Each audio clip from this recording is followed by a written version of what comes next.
आधी 4 जणांचे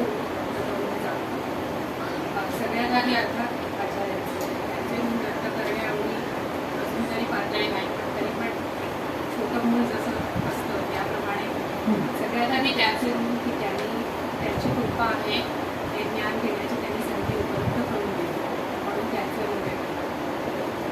माझ्या 2 गुरु एक तर भक्तीत आहे की ज्यांच्या रूपाने आज हे ज्ञान मिळते, आणि त्यांच्याही आधी माझी असलेली गुरु माझी आई जिच्या रूपाने मला सगळंच मिळते त्यांचंही परत अशी संधी खूप कमी मिळते, म्हणून नक्की ही संधी घेते. आणि तितकेच महत्त्वाचे तुम्ही सगळे की एक कितीही छोटा वयाने खूप छोटे आहोत तुमच्यापेक्षा, पण तरी वेळोवेळी तुम्ही ऐकून घेता, मागच्याही वेळी ऐकून घेता. आत्ता जसं गायसाच मावशीने शेअर केलं तसं तुमच्याकडनं नेहमीच काही ना काहीतरी तुम्ही शेअर करत असता, आणि ते आमच्या ज्ञानात मी बरंच वाढलं. त्याच्यामुळे तुमचे सगळ्यात एवढेच ऋण व्यक्त करते. आणि तितक्याच हक्काने आज बोलताना आणि मांडताना काही चुकलं तर नक्की सांगा, आपलं माणूस अजून एक परत सुरू करायच्या आधी ह्यावेळी जरी नाव दोघांचे इथे असतं तरी आपण सगळ्यात जास्त क्रेडिट आपल्याला देऊ शकतो. नाही, खरोखर त्यांनी खूप मेहनत घेतली.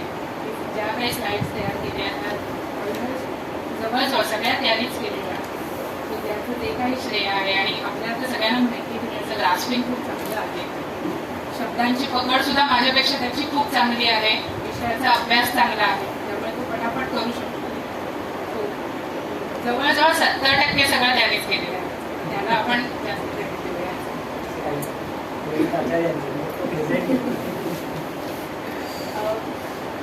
तिसरी गोष्ट आपण चालू करताना की जसं मी म्हटलं तसं जरी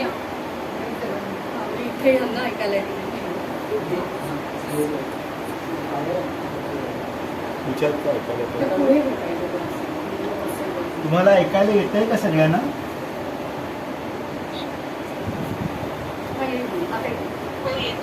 ओके.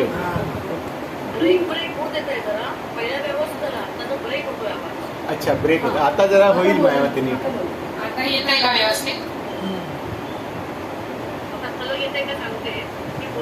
तुम्ही बोलत राहा. तिसरी गोष्ट म्हणजे हा एक छोटासा आता जस्ट एक छोटासा चालू आहे, म्हणजे केवळ ह्या जयंती, पण एक विजन अशी आहे की आपण हा कदाचित चालू करू शकतो उपक्रम, आणि मी ते एक्सप्लेन करू. तर त्यामुळे ह्या सेशनमध्ये तुम्हालाही काही ॲड करायचं असेल कुठे तर जरूर करा. हे काही आम्ही दोघं बोलतोय जसं मी म्हटलं, जीवनपथ हा विषय आहे, साधकाचा जीवनपथ हा विषय आहे, आणि प्रॅक्टिकली तुमची वाटचाल आमच्यापेक्षा खूप जास्त आहे. त्यामुळे कुठेही वाटलं तर नक्की ॲड करा. तुमचं फीडबॅकही जरी आत्ता आपण बोलू शकलो नाही तरी नोटडाऊन करून ठेवा, म्हणजे आपण याच्यावर अजून जास्त बिल्ड करू शकतो. पटकन विषयाबद्दल एक्सप्लेन करते आणि मग आपण पुढच्या स्लाइडवर जाऊया.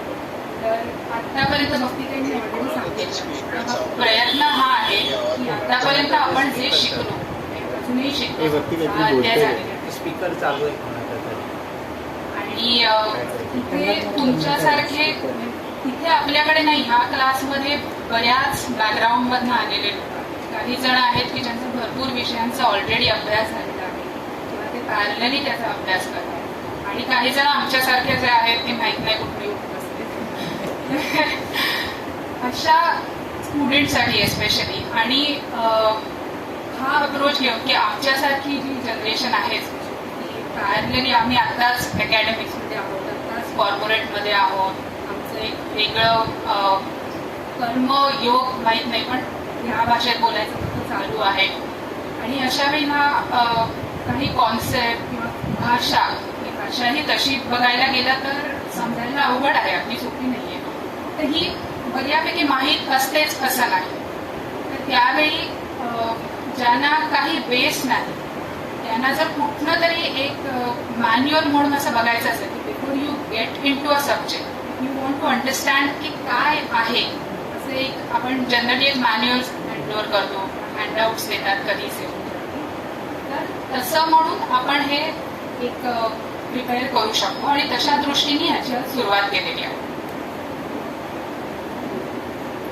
हे प्रेझेंटेशन बनवताना जसं म्हटलं की एखादी कथा किंवा कादंबरी वाचण्याआधी त्याची अक्षर ओळख व्हावी, त्याच्यासाठी काय गोष्टी असतील किंवा काय मदत करू शकतील, तर हा दृष्टिकोन घेऊन 4 गोष्टी याच्यात विचारात घेतल्या.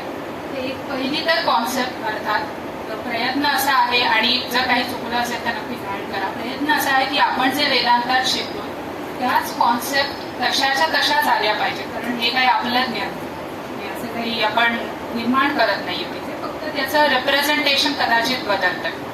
त्यामुळे ती कॉन्सेप्ट रिव्हिजन पण इन अ सिम्पलर वे, म्हणजे जी आपल्याला डे टू डे लाईफमध्ये समजते, जी भाषा आपल्याला समजते, ॲज ऑपोज टू टेक्स्ट जे आज अवेलेबल आहे, तर ती एक कॉन्सेप्ट रिव्हिजन.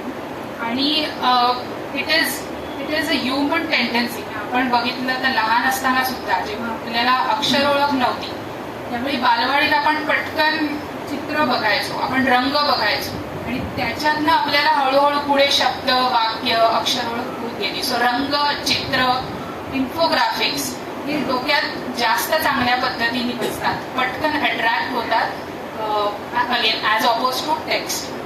म्हणून त्याचे जिथे जिथे पॉसिबल आहे ती कॉन्सेप्ट एक फ्लो चार्ट म्हणा किंवा एक बार चार्ट असेल त्या पद्धतीमध्ये करायचं, एक ग्राफिकल रिप्रेझेंटेशन करायचा प्रयत्न केलाय.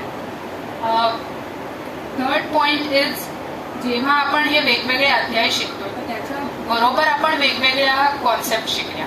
सो एकदा आपण आत्ताच झालेलं जे सेशन होतं सृष्टी प्रक्रियेबद्दल शिकतो, जरी अध्यायात ते असेल तरी पण त्याच्यात पण थोडेसे वेगवेगळे अँगल होते, जशा अशा पॅरलल कॉन्सेप्ट होत्या त्याच्यामध्ये, आणि त्या जेव्हा आपण शिकलो पुढचा अध्याय समजणं आपल्याला जास्त सोपं गेलं.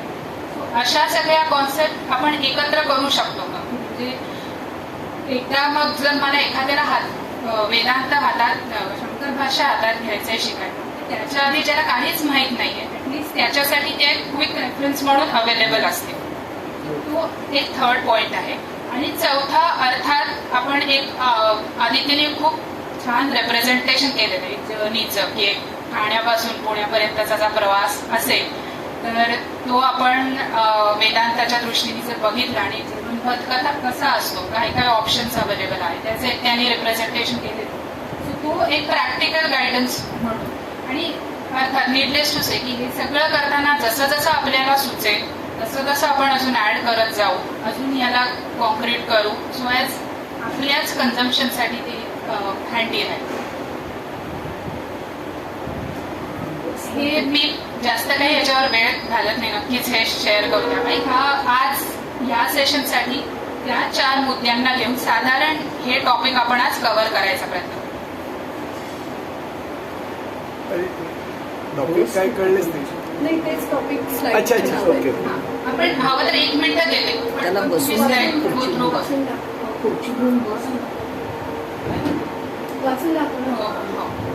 आता ह्या सगळ्या मला स्वतःला स्टोरीज खूप आवडतात, स्टोरीज जास्त कनेक्ट होतात. ही सगळी सुरुवात कुठनं होते तर ती आपल्या अर्जुन विषाद योगा बरोबर, तिथे मेन काहीतरी एक ट्रिगर झाला आणि मग पुढची सगळी कथा चालू झाली. म्हणून आपण एक पटकन असं बघू, आणि अर्थात त्याला ही जरी कथा होती किंवा स्टोरी म्हणून आपण बघितलं तर खरं त्याचा इम्पॉर्टन्स काय आहे हे इथनं आपण सुरुवात करू. आणि हळूहळू पहिले आपण ह्या साधनेमध्ये एक कर्म आहे, एक उपासना आहे, आणि त्याच्यानंतर येणारा ज्ञानयोग. हे 3 मेन टप्पे आहेत की ज्याच्यावर आपण आज बोलू. त्यामुळे पहिले जे आहेत ना, पहिला एक सेक्शन आपण कर्मावर थोडं फोकस करू. सो त्याच्याशी रिलेटेड काही श्लोक आलेले आहेत, काही महत्वाचे, किंवा त्याच्याशी रिलेटेड काही महत्वाच्या कॉन्सेप्ट आहेत, जशी वर्णसंस्था झाली, आश्रम संस्था झाली, आपण त्या बघू. कर्माचा कर्मयोग कसा करायचा त्याच्यावर एक आपण क्विक रिफ्रेशर. आय थिंक ज्ञान ओळख तर सगळ्यांनाच आहे, हेही सगळ्यांनाच माहिती आहे, आपण एक कन्सॉलिडेट करायचा प्रयत्न करू. आणि नंतर कर्म झाल्यानंतर आपण उपासनेकडे जाऊ. आदित्यकडून आपण त्याच्याबद्दल जास्त ऐकू की साधन चतुष्पाद त्याच्यात येईल, उपासनेचं महत्व त्याच्यात येईल. आणि त्याच्यानंतर परत तिसरा जो ज्ञानयोगाबद्दल आहे ते पण आदित्य त्याच्यावर बोलेल. आणि शेवटी कन्क्लुजन आणि अर्थात त्यांनी जो एक पाथ त्यांनी जो ड्रॉ केलेला जो आपण पण बघितलेला आहे त्याच्यावर आपण परत हे सगळं कसं फिट होत आहे आणि कसं कन्क्लूड करता येत आहे याच्याबद्दल आपण बोलूया. आणि नक्कीच मध्ये मध्ये कोणाला काही ऍड करायचं असेल तर आपण मोर लाईक डिस्कशन तर आम्ही दोघं आपण पहिल्या विषयापासून चालू करू. Beginning of the story. अर्जुनाच्या बाबतीत तर आपल्याला माहिती आहे अर्जुन हा एक काय प्रतीचा योद्धा होता हे सगळ्यांना माहिती. परत वेदांचं पठण अध्ययन केलेला आहे तो अतिशय चांगला अतिशय ताकदीचा असा विद्यार्थी होता. आणि एवढं सगळं होऊन म्हणजे लढण्याची पूर्ण तयारी सगळं झालेलं सगळं व्यवस्थित आखलेलं मांडलेलं एवढं सगळं होऊन एक पॉइंट जेव्हा येतो की तेव्हा स्वतःचेच गुरुवर्य समोर बघितल्यावर त्याचा निर्धार ढासळतो. अशी ही जरी झाली अर्जुनाची कथा त्यावेळची आणि त्यावेळी रणांगणावरची स्थिती होती त्याची तरी हा एक अनुभव म्हणून बघायचा असेल ना किंवा आपल्याला जर याला रिलेट करायचं असेल तर छोट्या किंवा मोठ्या कपॅसिटीमध्ये किंवा याच्यातही सतत येणारे प्रसंग हे आपल्या आयुष्यात आहेत की डिसिजन्स आपल्याला नेहमीच घ्यायला लागतात छोटे मोठे जसे असतील तसे ज्याच्या आयुष्यात जसे येतात तसे. आणि त्यावेळी आपल्याकडे आता आपण शिकतोय त्यामुळे स्वधर्म पालन हा शब्द आपल्यासाठी काही नवीन नाही. प्रत्येक वेळी आपण आपलं काम करताना आपल्याकडे नेहमी दोन ऑप्शन असतात यावेळी बरोबर. एकतर आपण धर्मानुसार वागत जाऊ धर्मानुसार आपली जी कर्म आहेत ती करत जाऊ आपलं जे कॉन्ट्रीब्युशन आहे ते धर्मानुसार आपण देत जाऊ.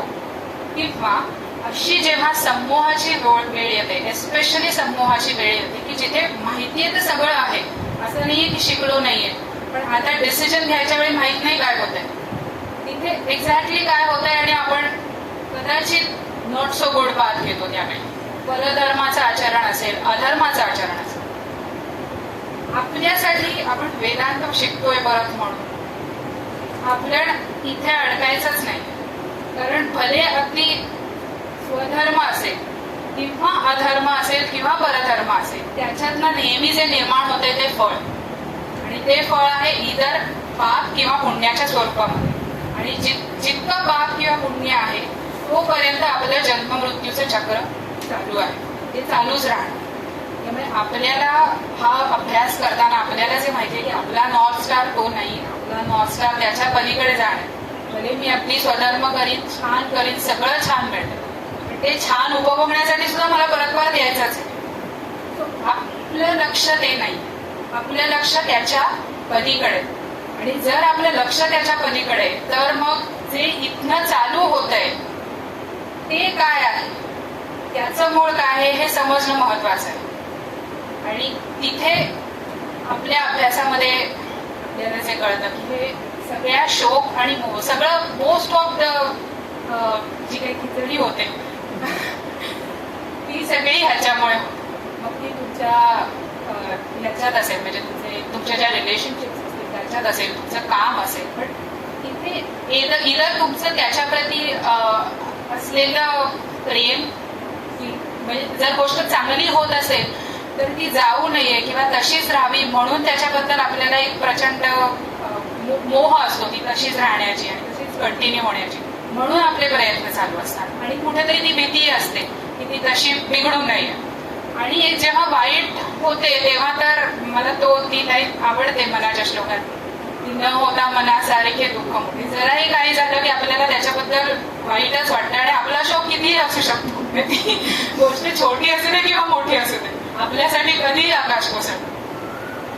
त्याचं जे कारण इथे आपल्याला this is the root where we need to focus and then what lies behind is the स्नेहविच्छेद. आणि स्नेहविच्छेदा पलीकडे जाऊन अजूनही त्याचंही रूट कॉज म्हणजे अविद्या. आपण पूर्ण नाही अहम ब्रह्मास्मी आपण सांगतो की मी पूर्ण नाही म्हणून मला काही काहीतरी पूर्णत्वाची ओढ आहे आणि ते पूर्ण करण्यासाठी मला बाहेर जायची गरज आहे. ही मुळात आपली अविद्या. चुकलं असेल तर. नाही, नाही, सुंदर चाललंय. म्हणजे काय फक्त एक्सप्लेन कर 2 शब्द त्याच्यामध्ये. म्हणजे आसक्ती ती नाहीशी, जो विषय आपला आसक्तीचा आहे तो जाणार. हा. ते म्हणजे स्नेहविच्छेद बेसिकली की आपण जी एखादी गोष्ट आपल्याला आवडते, आज सिच्युएशन, रिलेशनशिप किंवा एखादी वस्तू याच्याविषयी जी असणारी एक्सेसिव्ह अटॅचमेंट आहे, त्या अटॅचमेंटमुळे येणारी ती प्राप्तवामी म्हणून होणारी एक तळमळ किंवा ती प्राप्त असेल तर ती मेंटेन करण्याची एक प्रयत्न, जो अननेसेसरी जो प्रयत्न चालू असतो की मेंटेनन्स किंवा मिळवणं, तर हा जो भाग आहे ह्याला आपण स्नेहविच्छेद म्हणू शकतो. आणि तो स्नेहविच्छेदामुळे किंवा स्नेहविच्छेद हे अविद्या आहे, त्याचं वेदांतिक नाव आपण त्याला म्हणू शकतो की वेदांताच्या फिलॉसॉफीनुसार येणारं त्याचं नाव म्हणजे अविद्या असं आहे.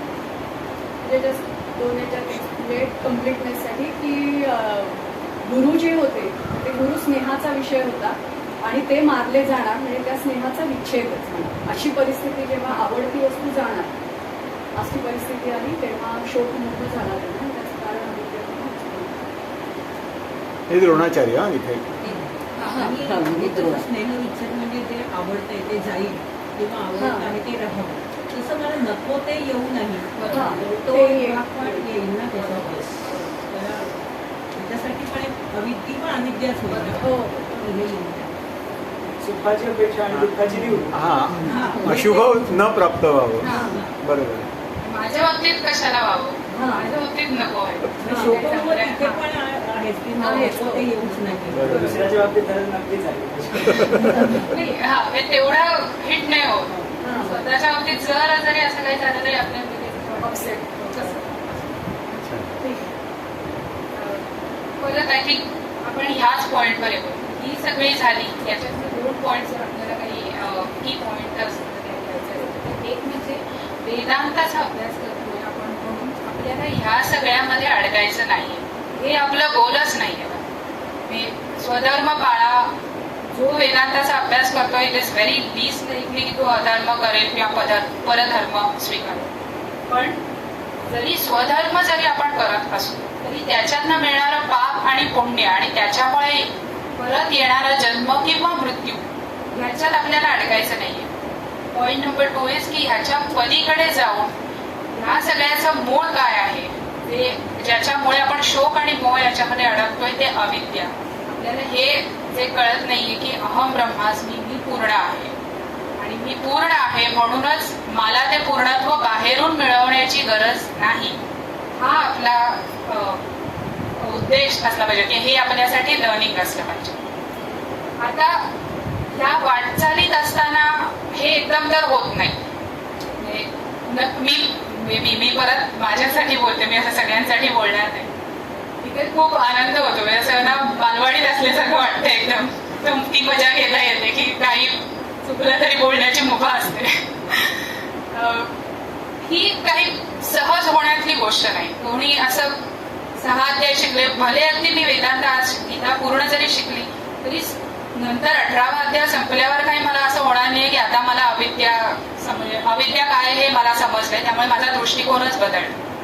ही एक पूर्ण वाटचाल आहे आणि त्यामुळेच त्या वाटचालीमध्ये कुठेतरी डायव्हर्जन्स होण्याचीही शक्यता असतात. असे जेव्हा डायव्हर्जन होतात तर त्याच्यासाठी एक दुसऱ्या अध्यायातला आपल्याला एक खूप छान श्लोक आहे. 2 श्लोक आहेत की जे आपण ह्या वाटचालीमधनं जेव्हा घसरतो किंवा कदाचित घसरण्याची शक्यता असते तर त्याची लक्षणं काय आहेत आणि आपण ती कशी ओळखावी आणि कोणता श्लोक लक्षात ठेवा की त्यामुळे आपल्याला कदाचित युटर्न घेता येईल जिथे आपण आहोत. हे आपल्या दुसऱ्या अध्यायातले जे श्लोक आहेत. 8 आपल्या पायऱ्या सांगितलेल्या आहेत की अविद्येमुळे जेव्हा आपण हे ओळखत नाही आणि मला आता कशावर तरी डिपेंड राहायची गरज आहे ते पूर्णत्व मिळवण्यासाठी, म्हणून आपण त्याच्याकडे ओढलो जातो किंवा त्याचा आधार घ्यायला लागतो आणि तीच सुरुवात असते ती विषयाच्या चिंतनाची. इथपासून जे चालू होते ती पूर्ण घसरत खाली येत मी कदाचित ह्या 8 पायऱ्या एक्सप्लेन नाही करत कारण सगळ्यांनाच ते माहिती आहे. आपण शिकलेलो आहोत, जास्तच माहिती आहे ना. पण विषयांचं चिंतनापासून त्याचा संग, मग त्याच्या प्रती एक ओढ निर्माण होणं की ती मिळवण्यासाठी, ती मिळवला नाही तर येणारा राग, या सगळ्यापासून जे होत जातं शेवटी ते बुद्धिनाश आणि फॉलोड बाय प्राणनाश. बुद्धिनाशामध्ये त्या श्लोकांमध्ये जे सांगितलेलं आहे त्याचा आशय अगदी बरोबर आहे तेव्हा की असा जो बुद्धिनाश झालेला माणूस असतो, जरी तो मानव देह म्हणून दिसलेला असला तरी बुद्धी तिथे नसतेच, म्हणजे तो केवळ एक पशुच असतो मानवाच्या रूपातला.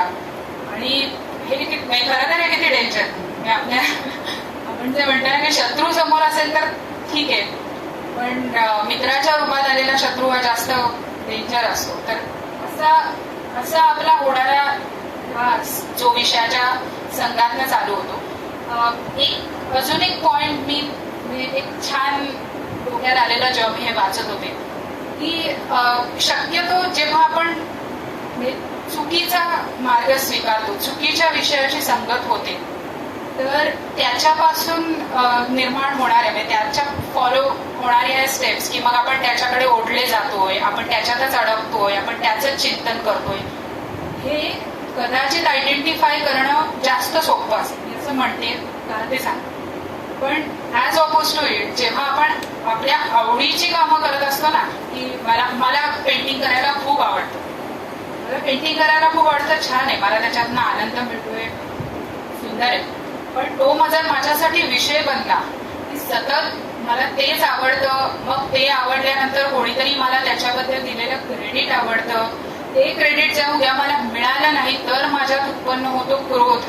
एकतर वाईट जी सहज अगदी घसरण आपण बघू शकतो, पण ऍट द सेम टाइम चांगल्या विषय जे आपल्याला चांगलं वाटतंय की चांगलं करतोय, चांगलं काम आहे, यात काय वाईट, पण त्याच्यात पण जर ती आसक्ती निर्माण झाली ना तर तीही शेवटी ह्याच पाथवर जाणार.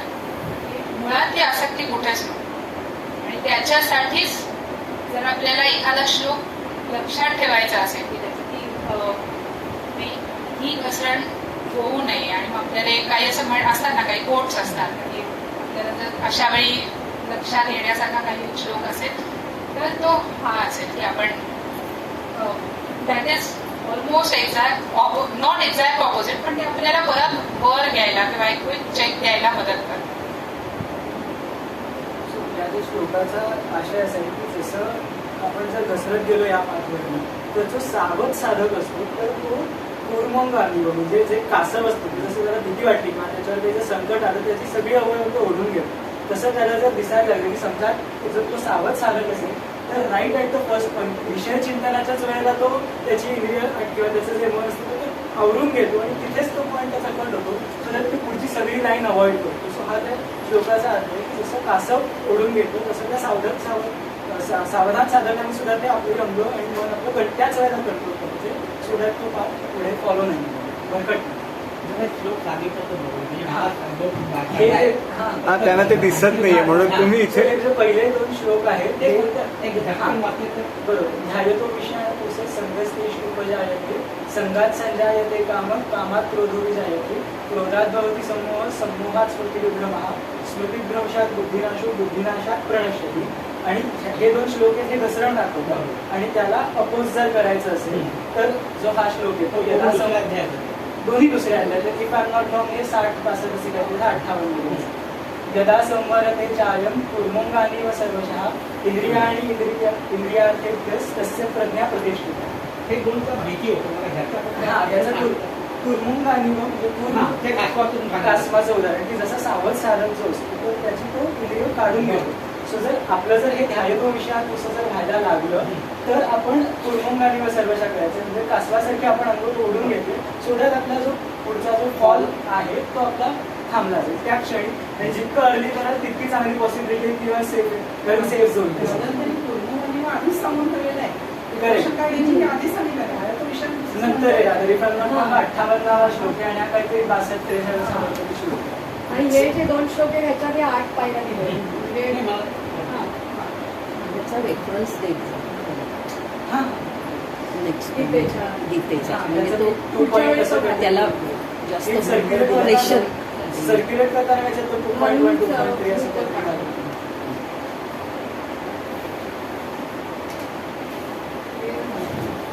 हे जसं त्या पॉइंट मध्ये सांगितलं क्रिएटेड बाय आदित्य.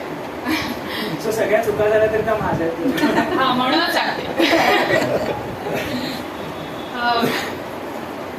एक 80-20चा जो रूल असतो ना, 80-20 म्हणजे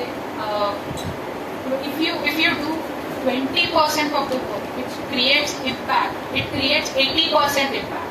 As opposed to if you do 80% of work की ज्याचा तेवढा इम्पॅक्टफुल नाही आहे, त्याचा इम्पॅक्ट इव्हेंच्युअली 20%च असतो. त्या अनुषंगाने जर आपण बघितलं, again these are not hard lock stats, म्हणजे कुठल्याचा रेफरन्स नाही आहे, आपण ब्लेम नाही करू शकत त्याला.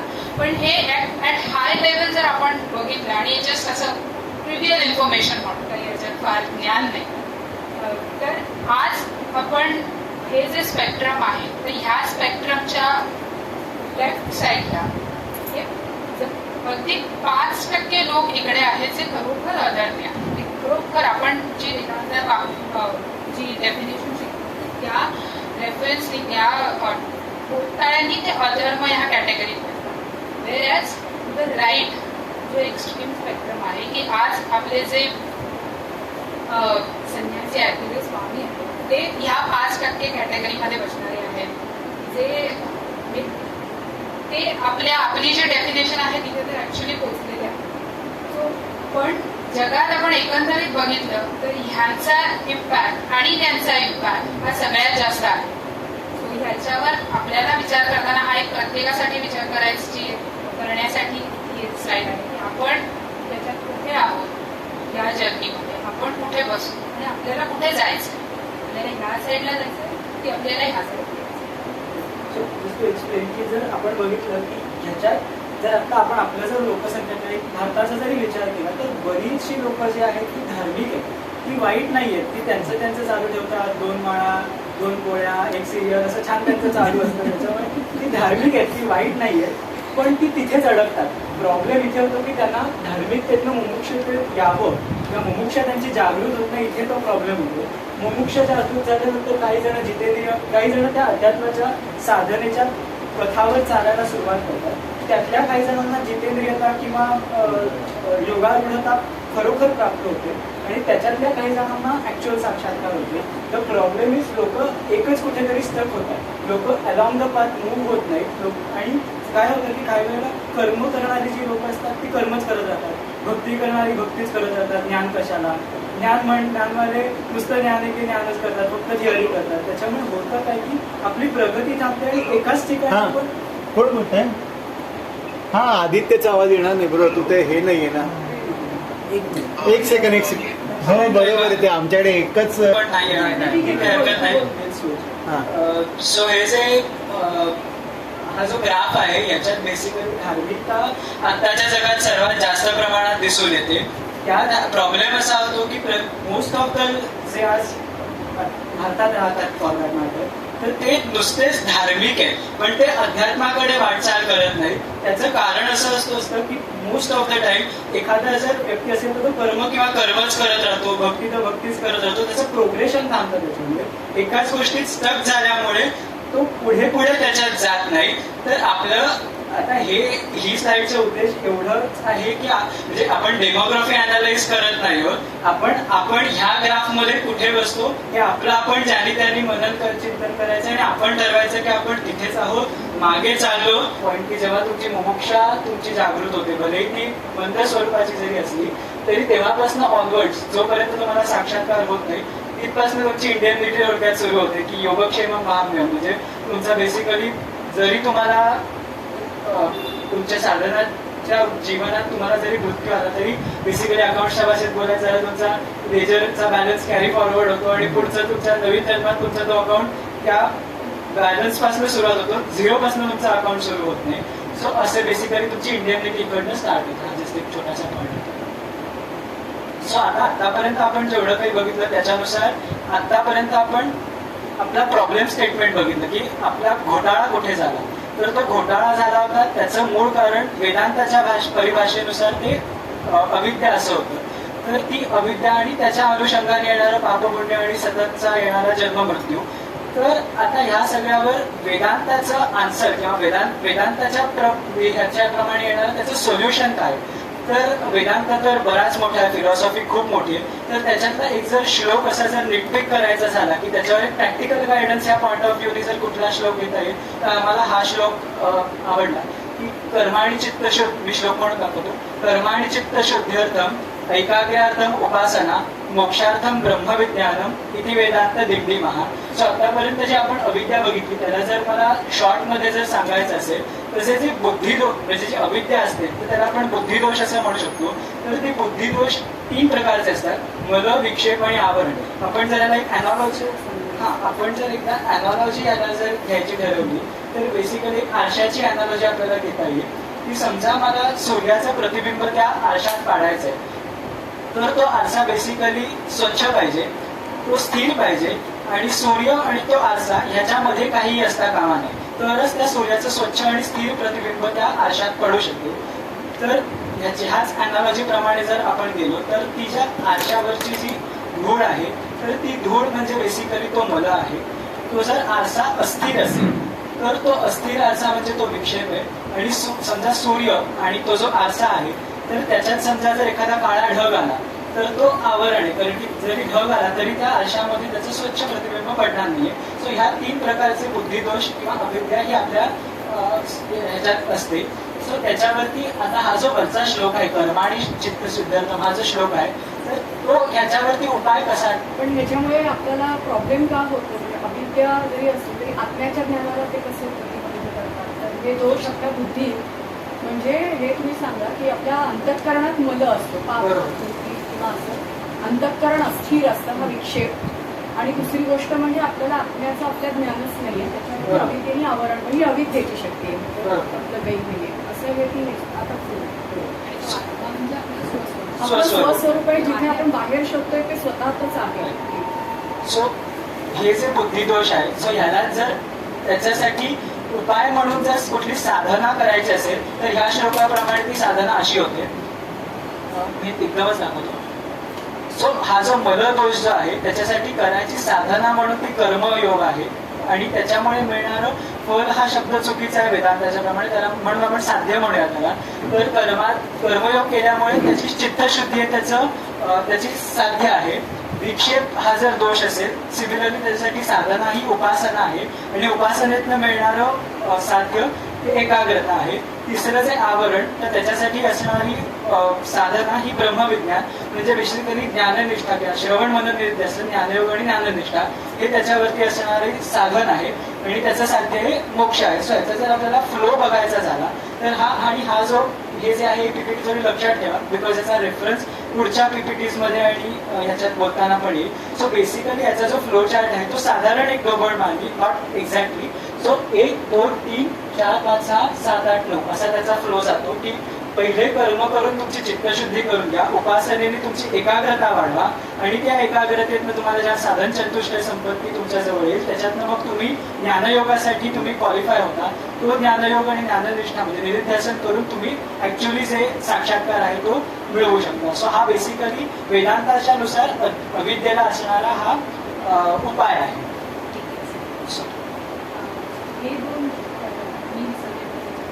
आवरण म्हणजे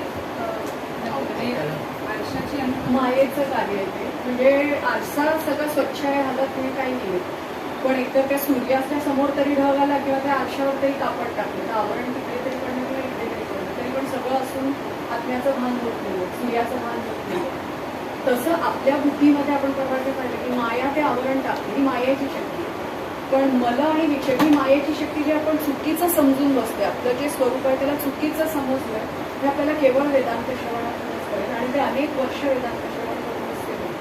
पण मला जो आहे म्हणजे काही माझी इच्छा पूर्ण करण्यासाठी मी पाप सुद्धा करेन किंवा राग द्वेष लोभ हे सगळे जे आहेत षड्रिपू हा आपल्या अंतःकरणातला मल आहे आणि तो मल जाईल कसा तर जे सांगितलंय तेच कर्म करणं. शंकराचार्यांनी म्हटलं की अजून कर्म वाढवायचे नाही, जे वर्णाश्रमानुसार करायचं तेच कर्म करणं हे मल म्हणजे आपल्या अंतःकरणातले राग द्वेष करण्याचा उपाय.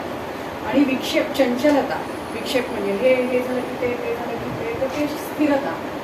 तर तो विक्षेप जाण्यासाठी उपासना ते पुढे या स्लाइड्स घेता येतील.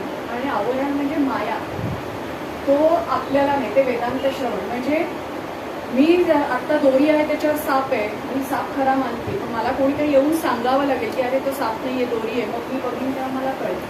त्याला उपाय श्रवण आहे, शब्द प्रमाण हेच उपाय आहे. ती बघण्याची दृष्टी आणि ते निश्चय की हे मला तर कोणी समजा मी मला साप दोरीवरती साप दिसतोय, मी ह्या जगाला खरं मानते, पण मला ते माझ्या आणि अनेक जन्मांची वासना आहे. पण मला कोणीतरी गुरूंनी येऊन सांगितलं की नाही हे जग खरं नाहीये, तर मला लगेच ते पटणार नाहीये. माझा विश्वास अनेक जन्मांचा माझा हे आहे, तर मला ते निश्चयच करावा लागेल बुद्धीचा. आणि तो निश्चय कधी होईल? मी अनेक वर्ष वेदांत श्रवण परंपरापूर्वक, स्वाध्यायपूर्वक, स्ट्रक्चर्ड, डिसिप्लिन असा करून तेव्हा. आणि त्याला म्हणून उपाय ब्रह्मविज्ञान म्हणजे वेदांत श्रवण. आता त्यांनी जे 15 महिन्याचं एक एक्झाम्पल दिलं, हां. तर आचार्यांचं जेव्हा तो पूर आला आणि ते पाणी आलं, त्याच्याकडे बघण्याची त्यांची जी दृष्टी होती हां ती वेगळी होती, कारण हे आवरण हां नाहीये. हां आवरण असं नाहीये पूर त्यांचं आवरण नाही. Yes.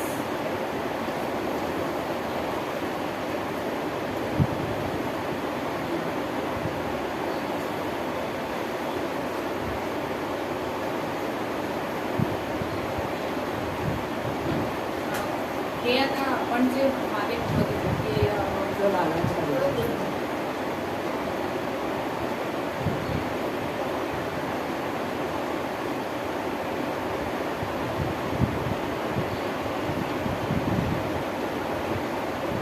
आता मागे आपण जे बघितलं नाही मग हातात धर मसाला.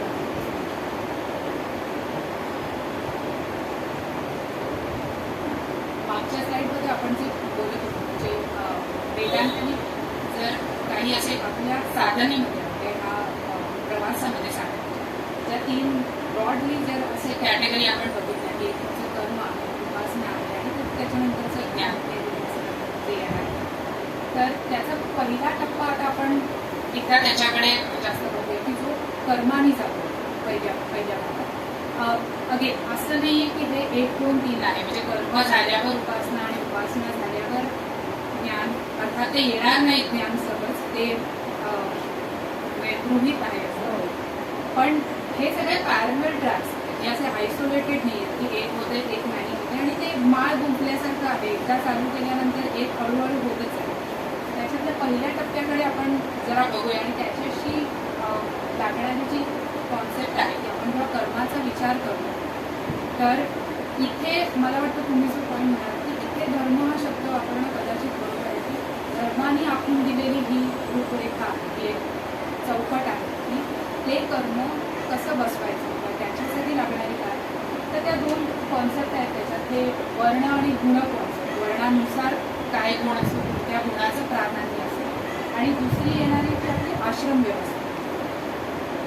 सो धर्माने आपल्याला त्या ह्याच्यात सांगितलेला आहे. हा धर्म मला बोलायची गरज नाही करत, पण हा आपण आपल्याला माहिती की आपण हे त्याचं रिलेटेड नाही आहे की हिंदू धर्म किंवा आपण या बोलत नाही, आपण सनातन धर्माविषयी. त्या धर्माने अगेन एक समाजाची व्यवस्था, असं मला वाटतं तुम्ही करेक्ट आहे, समाजाची व्यवस्था बरोबर राहावी म्हणून 4 वर्ण निर्माण केलेले आहेत. ह्याच्यात नक्कीच हा कुठेच उद्देश नाहीये की कोणत्याही वर्ण कोणाच्या वर आहे किंवा कोणाचं काम कोणापेक्षा क्षुल्लक आहे, तर हा कधीच त्याच्यातला उद्देश नव्हता. इव्हन आपण मला वाटतं आज जरी फॉलो केलं तरी आजही नसेल, ती कॉन्सेप्टच कधी नाही. ते 4 वर्ण जे आहेत, जे ब्राह्मण, क्षत्रिय, वैश्य आणि शूद्र, त्याच्यानुसार ह्यांनी करायची जी कामं सांगितलेली आहेत साधारणपणे, तर ती त्यांच्यामध्ये कोणत्या गुणाचं प्राधान्य असतं त्यानुसार ती त्यांचं वर्गीकरण केलं.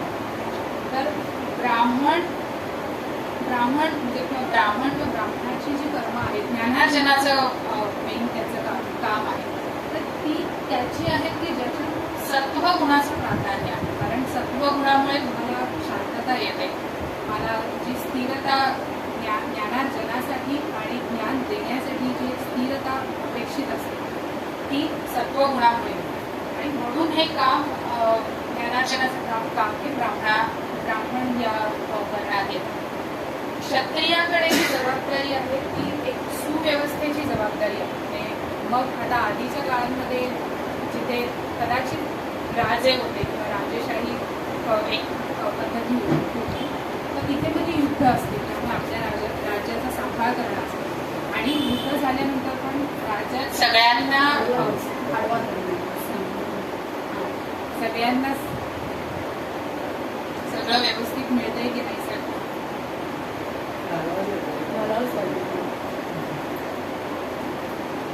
पण त्याची रेंज फार छोटी आहे ना, ती अगदी जवळ न्यायला लागेल तुला ते. स्ट्रगल कळतंय मला. माझी स्ट्रगल आता कळलं असतं. तर हे जे राज्य आहे त्या राज्याचं जर रामराज्य व्हायचं असेल तर त्याच्यासाठी सगळी सुव्यवस्था आहे की नाही ते राखणं, ते पाहणं आणि त्याची जबाबदारी जर कोणी घ्यायची असेल तर ती क्षत्रियांकडे. आणि हे करताना आता त्यांनी स्थिर तर नक्कीच असलं पाहिजे. असं नाही की त्यांच्याकडे हा सत्तागुण नसला पाहिजे किंवा आपण सुव्यवस्था म्हणतो, आपण एक ऑर्गनायझेशन म्हणतो. ऑर्गनायझेशन मध्ये तुम्हाला प्रत्येक छोट्या गोष्टीमध्ये लक्ष द्यायला. टॉप बॉस फक्त हे म्हणू शकत नाही की मी फक्त बोर्डरूम मध्येच बसणार. That's not expected.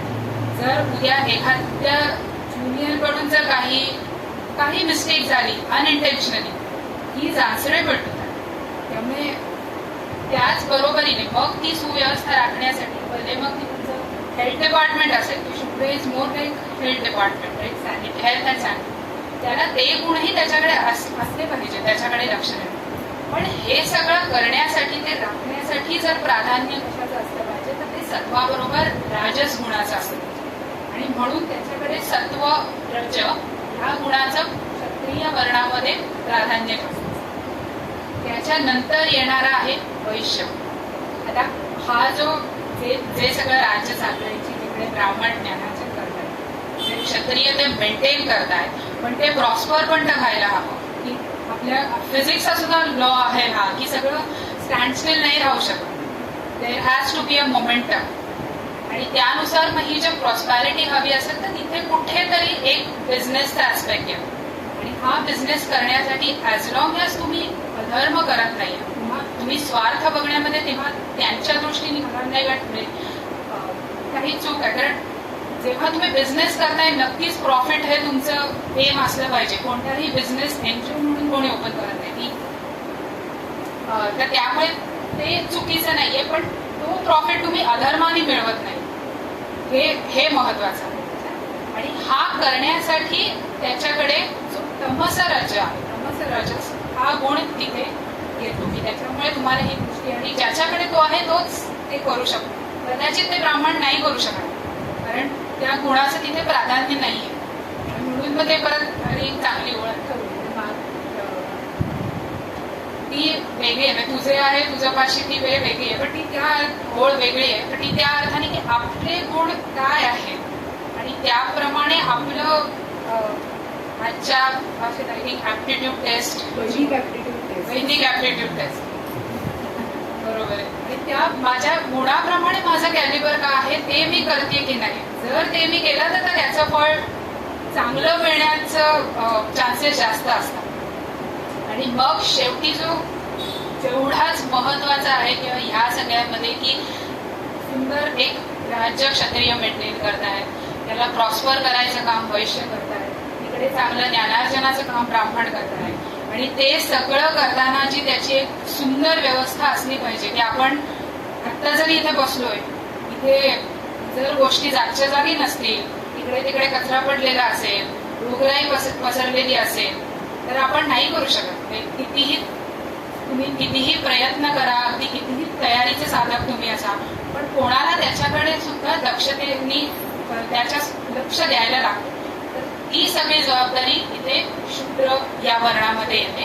आणि ते करण्यासाठी त्यांच्याकडे तमस ह्या गुणाचं प्राधान्य असलं, म्हणजे तो गुण थोडा आळसाकडे जाणारा आहे. सुरुवात तिथनं होते की ज्याच्याकडे ह्या गुणाचं प्राधान्य कदाचित जास्त आहे तो त्या गुणालाच, म्हणजे मे बी ऑपोज करण्यासाठी तुम्हाला काय हवं तर त्याला सेवा हा त्याला तमोगुणातून रजोगुणात नेण्यासाठी त्याला सेवा सांगतात. आता ते शूद्र आहे ना, की हा, ते सांगत होते. हा, ते ते असतात. हा. बेसिकली तुमचं जे जेव्हा बेसिकली आता ही जी बेसिकली ही जी वर्ण आणि ह्याची जी गुणाची जी कन्सेप्ट आहे, सो काही वेळेला पूर्वीच्या काळात कसं होतं की जन्मावरनं आपलं वर्ण ठरवायचा, तर ही संकल्पना आली कुठनं, तर बेसिकली जेव्हा तुम्ही लहान असता, अगदीच तुमचे कुठलेच गुण प्रकट झालेले नसतात, तेव्हा कसं ठरवणार की तुम्ही ब्राह्मण आहात, क्षत्रिय आहात, वैश्य आहात, शूद्र आहात. सो तुमच्या कुळानुसार किंवा तुमच्या जन्मानुसार तुमचं वर्ण ठरवला जायचा. पण ह्याचा अर्थ असा नव्हता की तुम्हाला त्याच्यात बदल करता येत नाही, की एकदा तुम्ही शूद्र म्हणजे आयुष्यभर शूद्रच असं नाहीये. रादर तुम्ही ह्याच्यातनं प्रोग्रेस करणं एक्सपेक्टेड आहे. सो जर तुम्ही ह्या सगळ्यांमधली जर सर्वात मोठी पट्टी पाहिली, जी 7, 5, 5 आणि 7, सो बेसिकली तुम्ही तमसावरनं तमस रज, तमस रजवरनं सत्व रज आणि सत्व रजकडनं मी त्याला शुद्ध सत्व म्हणतो. सो इथपर्यंत तुमच्या फिलॉसॉफीनुसारच्या साधना पद्धतीनुसार तुम्ही उलट म्हणजे शूद्रपासून ब्राह्मणाकडे जाणं तुम्ही एक्सपेक्टेड आहे, as long as you are following the Vedic lifestyle. आणि हे हा आश्रमाचा कन्सेप्ट तर बऱ्यापैकी सगळ्यांना माहित आहे. मला नाही वाटत इथे कोणाला तशी एक्सप्लेन करण्याची गरज आहे. सो सोपा आहे, ब्रह्मचर्य, गृहस्थ, वानप्रस्थ, संन्यास. फक्त याच्यात काय वेळेला आता हा जो पाठ आहे हा पूर्ण ज्या गृहस्थाश्रमात जातात त्यांच्यासाठी. काही जण अशी सुद्धा असतात की ज्यांना ब्रह्मचर्यात डायरेक्ट संन्यासात, उदाहरणार्थ रामदास स्वामी, की त्यांनी 12 वर्षानंतरच त्यांना लक्षात आलं की मला संसार आणि गृहस्थाश्रमात पडायचं नाही, ते डायरेक्ट स्ट्रेट अवे संन्यासाला मागत. सो मधल्या 2 पायऱ्या काढता येतात. सो याच्यात थोडीफार परम्युटेशन कॉम्बिनेशनची शक्यता आहे, पण हा जो पाठ आहे याच्यात सगळं कव्हर होतं.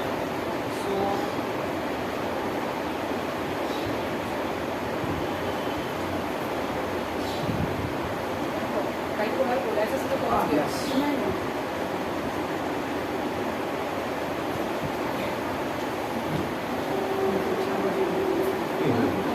चांगलं वाटतं.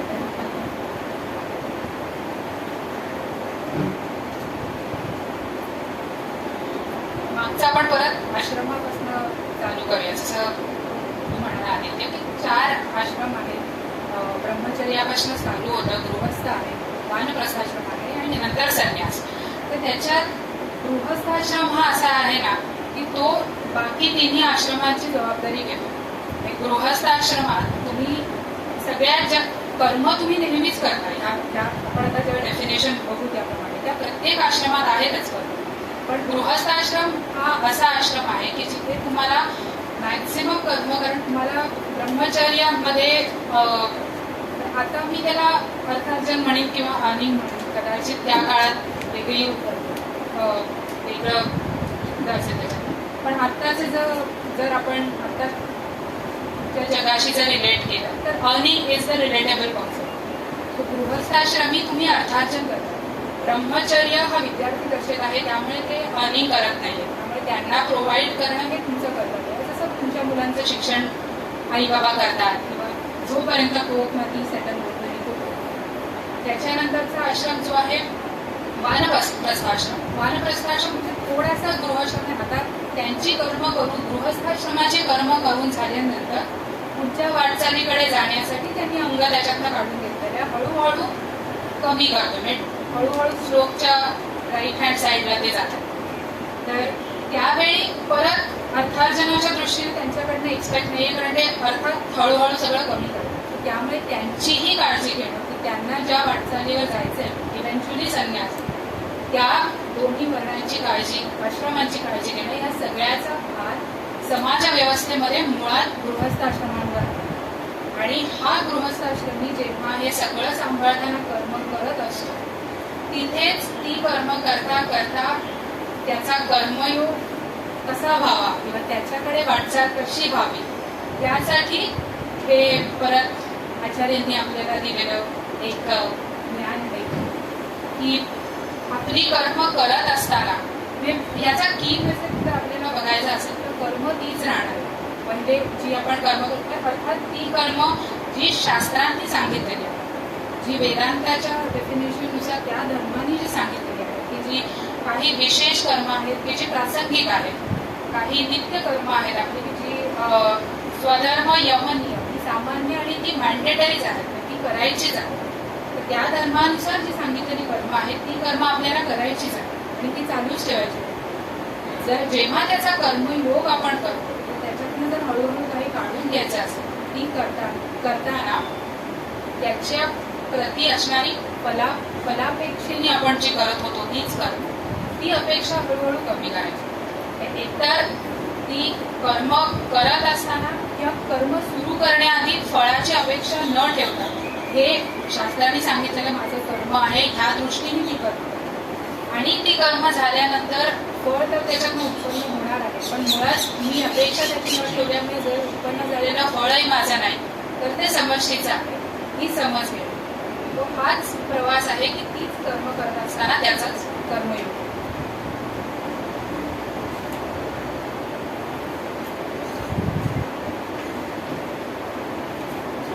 माईकचा जरा थोडा डिस्टर्बन्स आहे, पण ठीक आहे.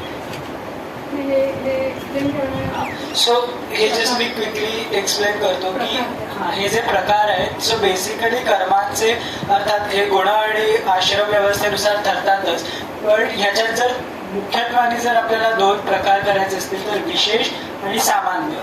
सो विशेष याचा अर्थ असा होतो की काही वेळा ते प्रासंगिक आहेत किंवा काही वेळेला ते स्पेशल अशा कॅटेगरीचे आहेत. सो काम्य इज बेसिकली सकाम कर्म की तुम्ही एखादी इच्छा ठेवून ते कर्म करता आणि ती इच्छा प्राप्त व्हावी. जसं पूर्वीच्या काळात यज्ञ करायचे की सर्ग मिळावा म्हणून केला जाणारा यज्ञ, सो हे झालं काम्य कर्म. निषिद्ध कर्म इज बेसिकली जे करायचं नाहीये ते कर्म, म्हणजे ऍटलिस्ट बाकी काही जमत नसेल तरी ऍटलिस्ट हे करू नका, at least if you can't follow anything हे नका करू. सो हे निषिद्ध न करायचं कर्म. नित्य कर्म इज बेसिकली तुमचे जवळ होतं. सो बेसिकली नित्य कर्म इज रेग्युलरली तुम्ही करायची कर्म आहेत, डेली करायची कर्म आहेत. उदाहरणार्थ संध्या, गायत्री ही तुमची नित्य कर्म आहेत, ही खरी करणं तुम्ही एक्सपेक्टेड आहे. आणि नित्य कर्मांचं महत्व असं आहे की नित्य कर्म केल्यामुळे आपल्याला कुठलं फळ किंवा काय म्हणतो आपण ते पुण्य निर्माण होत नाही, पण त्यांनी मागे केलेलं जे पाप आहे त्याचा नाश होतो. आणि जर ते नित्य कर्म नाही केलं तर ते पाप होण्याची शक्यता आहे. त्यांनी पुण्य उत्पन्न होतं असं नाहीये, त्याचा अपोजिट अशा काइंड ऑफ यांनी ते येतं. नैमित्तिक म्हणजे निमित्ताने केलेली कर्म जी आहेत, लग्न, मुंज, श्राद्ध ही नैमित्तिक कर्म म्हणून येतात. उपासना याच्याविषयी आपण पुढे बोलू, त्याच्यामुळे मी आता हे फार घेत नाही, पण साधारण उपासनेचा अर्थ प्रत्येकाला माहिती आहे. आणि प्रायश्चित्त, सो बेसिकली जर तुम्ही निषिद्ध कर्म जर केली असतील तर किंवा दुसरी जी कर्म असतील ती केली नसतील तर, सो याच्याबद्दल जर तुम्हाला मनस्ताप होत असेल तर ती प्रायश्चित्त कर्म करायचे. आणि बाकी सामान्य कर्मांमध्ये स्वधर्म, यमनियम हे सगळ्यांना माहिती आहे, त्याच्यात मी निटिग्रिटीज मध्ये जात नाही. स्वधर्म इज आपला जो मागे जी स्लाइड बघितली की वर्ण आणि गुण आणि आश्रम, किंवा रादर वर्ण बेस्ड ऑन गुण आणि आश्रम ह्याच्यानुसार जी येणारी जी तुमची स्वधर्म आहेत ही तुम्ही करणं एक्सपेक्टेड आहे. आणि याच्यात सांगायचा मुद्दा असा की तुम्ही तिन्ही करणं एक्सपेक्टेड आहे. याच्यातला जर तुम्ही एकाच जरी घोटाळा केला तरी तो तुमचा कर्मयोग होत नाही. तुम्हाला कर्म सुद्धा कुठलं स्वतःचं हेच करायचं, दुसऱ्याची परधर्म करायचं नाही, अधर्माचा जर क्वेश्चनच येत नाही. ऍट द सेम टाइम ते कर्म करताना तुम्हाला त्या कर्माबद्दलच्या येणाऱ्या फळाची पण अपेक्षा करायची नाहीये. आणि जेव्हा कर्म केल्यावर ते फळ ऍक्च्युअली उत्पन्न होईल तेव्हा त्या फळाबद्दल तुम्ही प्रसाद बुद्धीने ते सेवन करायचंय. सो ह्या तिन्ही कंडिशन्स जेव्हा जसं सीए मध्ये असतं की अँड, सगळ्यामध्ये अँड, सो ते जेव्हा तुमचं सीए जसं हे तिन्ही हे ऍड होतं तेव्हा तुम्ही टोटल होते तेव्हाच तो कर्मयोग होतो. यातली कुठलीही जरी पायरी गडबडली तरी तो कर्मयोग होत नाही. तर आता आपण जे मगाशी बघितलं की आपण पहिली जी कर्म आणि चित्त शुद्धर्थम ही जी आपण श्लोक बघितला तर त्याच्यात आपल्याला उपासना हा एक भाग आला होता. सो ती जी उपासना आहे तर आता आपलं कर्मयोगापर्यंत आपण आपली गाडी येऊन पोहोचली की आपण कर्मयोग कसा करणं आणि कुठलं कर्म एक्सपेक्टेड आहे. सो आता उपासना त्याचा कन्सेप्ट काय आहे आणि त्याचा पर्पज काय आणि त्याचा इम्पॉर्टन्स काय आहे. सो उपासना करताना जेव्हा आपण इनिशियली आपली उपासना करतो, आता मी एक्झाम्पल रामनामाचं घेतो की आपण जेव्हा समजा असा विचार करा की आपण सगळे रामनाम करायला बसलो तर काय होतं, जेव्हा आपण स्थिर बसतो तेव्हा पहिल्यांदा वेगवेगळे विचार येतात. सर्वात पहिले मग पोळी भाजी काय असेल, आज भाजीत काय असेल, आज ऑफिसचं काही काम आहे, मित्रांना भेटायचंय, नाही तर मग आता IPL किंवा बायकांसाठी होणार असून मी या घरची वगैरे असं जे वेगवेगळे विचार येत असतात. काही नाही तर कोणीतरी आपण बसलो की बेल वाजवतच. तर असं हे विजातीय प्रत्यय खूप येत जातात. त्याच्यामुळे आपलं एकाग्रता नसते. ही पहिली स्टेज आहे की सगळे प्रत्यय जे आहेत ते विजात आहेत. त्याच्यामुळे तुम्ही बघाल तर सगळे आकार त्यातले वेगवेगळे आहेत. जेव्हा आपली उपासना थोडीशी आपली ऍडव्हान्स होते तेव्हा आपली काही प्रमाणात एकाग्रता यायला लागते. तर तुम्ही याच्यात बघाल की हे जे उभे जे ॲरो आहेत निळ्या कलरचे, समजा त्याला मी रामनाम असं म्हणतो. सो हे जे विजातीय प्रत्यय आहेत ते अजूनही जास्त प्रमाणात आहेत, पण तरी काही प्रमाणात त्याच्यात रामनाम स्थिर व्हायला लागलंय. सो हे याच्यात जर आपण बघितलं तर ह्याच्यात विजातीय प्रत्यय जास्त आहेत, सजातीय प्रत्यय त्या मानाने अजूनही कमी आहेत. जेव्हा अजून साधना ऍडव्हान्स होते तेव्हा सजातीय प्रत्यय तुमचे जास्त वाढायला लागतात, विजातीय जे प्रत्यय असतात ते कमी होत जातात. आणि जेव्हा तुमची साधना खूपच एकाग्रता तुम्हाला येते आणि खूप तुमची ऍडव्हान्स होते साधना, तेव्हा दोन्ही सगळे जे प्रत्यय आहेत, सो बेसिकली राम राम ह्याच्यात 2 राम ह्या शब्दांमध्ये कुठेही तुमची डिस्कंटिन्यू तुमचं होत नाही. ते पूर्ण फ्लोनी, जशी तैलधाराव्रत ज्याला आपण म्हणतो की तेलाची धार ही एकसंध पडते, तसं तुमचं ते उपासना होत जाते. सो तुम्हाला बेसिकली आपण ह्या स्टेपकडे जाणं एक्सपेक्टेड आहे उपासना करताना. याच्यात कोणाला काही म्हणजे सजातीय ते जस्ट एक्सप्लेन म्हणजे काय की एका प्रत्यय म्हणजे विचार आपण आत्ता घेऊया. प्रत्यय म्हणजे खरा अनुभव, पण प्रत्यय म्हणजे विचार घेऊया. तर एक विचार दुसऱ्या विचारांसारखा नाही. जर आपण पहिली टॉप लाईन बघितली, प्रत्येक विचार वेगवेगळा आहे. मग ते रामनामाचे 2 ॲरो दाखवले तर 2 रामनामाचे विचार तरी सेम आले का? बाकीचे विचित्र वेगवेगळे आहेत विचार, पण 2 सेम टाईपचे विचार आले. मग खाली आले तर 3 सेम टाईपचे विचार आले आणि वेगवेगळे येणारे विचार ते कमी झाले. आणि शेवटी एकाच टाईपचा विचार, एकाच जातीचे, सजातीय म्हणजे एकाच जातीचे राम, या एकाच जातीचा प्रत्यय म्हणजे विचार रामाच्याच त्या ह्याच्यावरती. आणि म्हणून मध्ये हे येण्यासाठी मन जिथे जिथे जाईल तिकडनं पकडून त्याला पुन्हा आणणे ही उपासना. सो आपण जसं मगाशी बघितलं की उपासनेचा एकाग्रता आहे तर त्याचं मुख्य उद्दिष्ट आहेच आहे, त्यात तर नो डाऊट. पण अपार्ट फ्रॉम दॅट जर अजून कुठलं जर दुसरं उद्दिष्ट असेल उपासना करण्याचं, तर आपली जी प्रारब्ध कर्म असतात तर मुख्यत्वाने 3 प्रारब्ध कर्म असतात: स्वेच्छा, अनिच्छा आणि परेच्छा. स्वेच्छा म्हणजे की आपण समजा मी ही PPT करायचं ठरवलं, ही माझी स्वेच्छा कर्म ही स्वतःच्या इच्छेने केलेलं हे कर्म आहे. अनिच्छा इज बेसिकली माझी इच्छा नाहीये तरी पण मला ते भोगायला लागतं. फॉर एक्झाम्पल कोविड, कोणाचीच बसलेल्याची ते इच्छा नव्हती पण तरी तो झाला. परेच्छा इज बेसिकली दुसऱ्यांच्या होणाऱ्या कर्मामुळे माझ्यावर त्याचा येणारा परिणाम. म्हणजे मला कोबीची भाजी खायची नसते पण तरी मला आई आणून देते. सो ती परेच्छा प्रारब्ध आहे माझं ते. म्हणून उपासना करणं महत्वाचं आहे. थोडं इथे आई म्हणते इथे बसल्याचा थोडा ऍडव्हान्टेज पण घ्यायला पाहिजे. खुर्चीचा ऍडव्हान्टेज घेतला पाहिजे. त्याच्यामुळे खूपच मग वेदांत झाले की मग समोर कुठली आवडत नाही ते सांगून टाकायला प्लीज देऊन टाका. सो आणि जरा खूपच मग जास्त वेदांत झालं किंवा खूपच जडजड नको व्हायला म्हणून थोडं. सो बेसिकली एकाग्रता हे तर त्याचं उपासनेचं उद्दिष्ट आहे. अपार्ट फ्रॉम दॅट ही जी आपली 3 प्रारब्ध आहे त्याच्यापासून जर स्वेच्छा कर्म करत असेल तर उपासना आपल्याला त्याचं वाढवते, प्रोटेक्शन देते.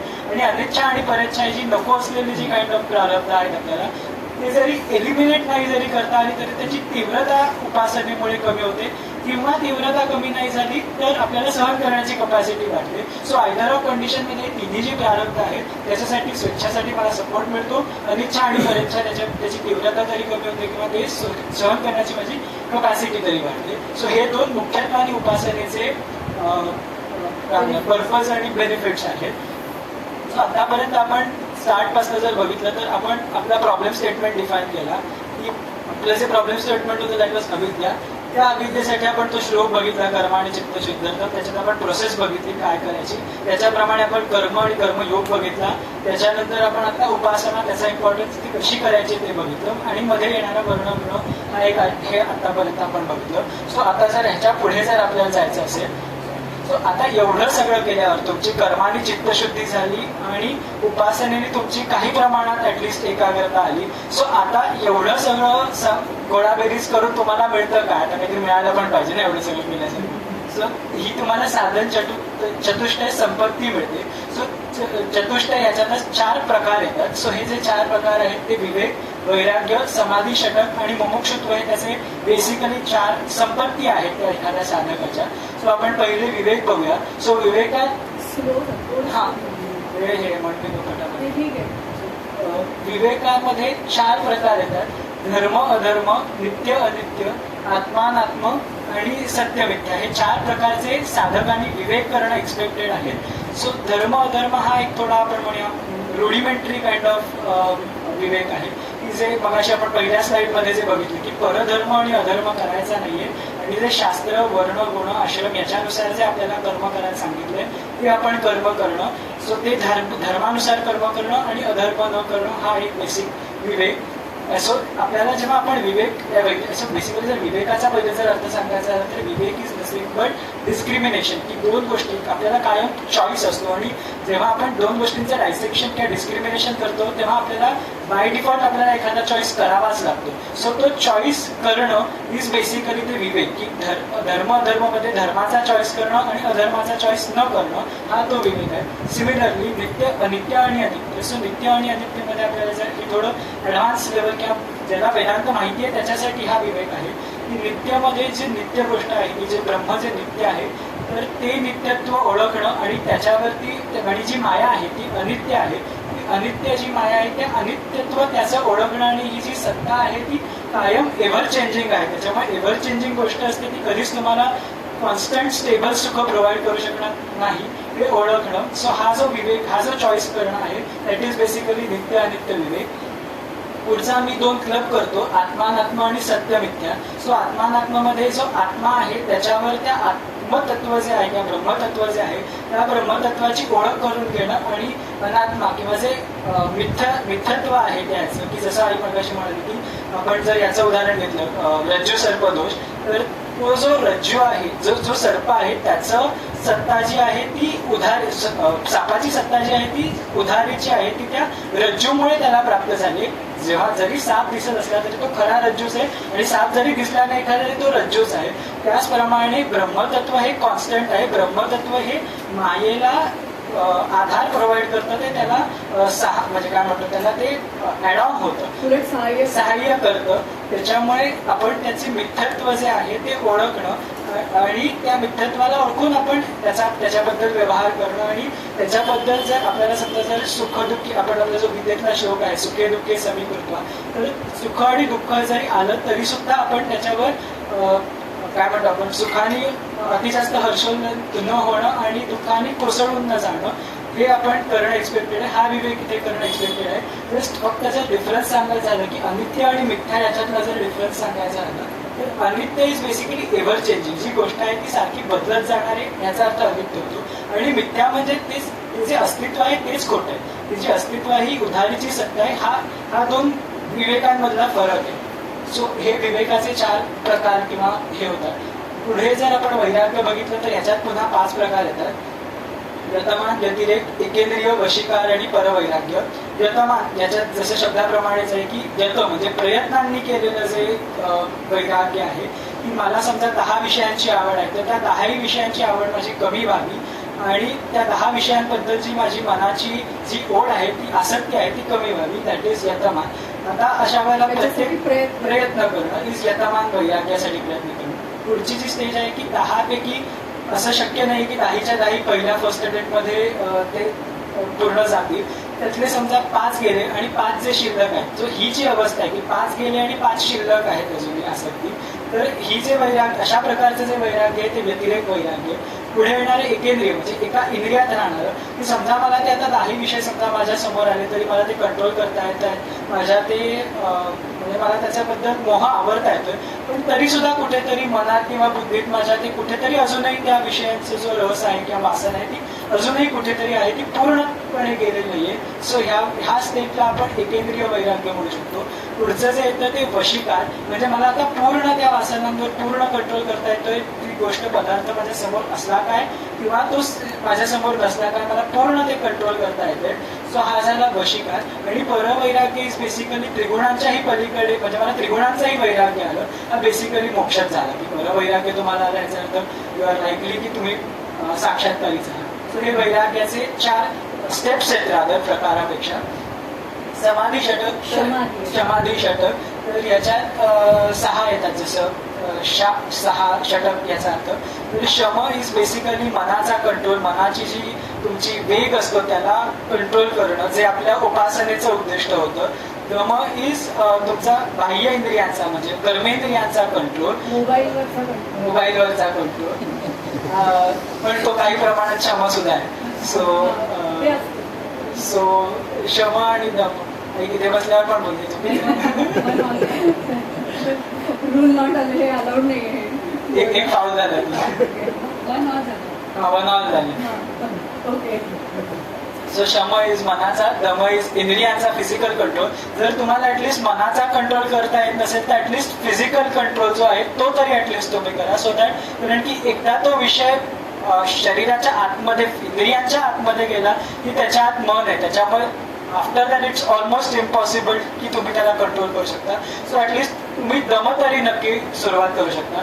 उपरती इज बेसिकली इनवर्ड्स वळणं, की आपलं बाहेर, जे पहिल्या आपल्या स्लाइडमध्ये बघितलं की आपण प्रत्येक गोष्ट बाहेर शोधायला जातो, ती बाहेर न शोधता खरं जे सुख आहे, परमनंट सत्य जे आहे ते खरं आपल्या आतमध्ये आहे. सो ते आपण आतमध्ये वळणं, याचा अर्थ उपरती, म्हणजे खरा सुद्धा उपरती असा शब्दार्थिक सुद्धा याचा अर्थ घेता येईल.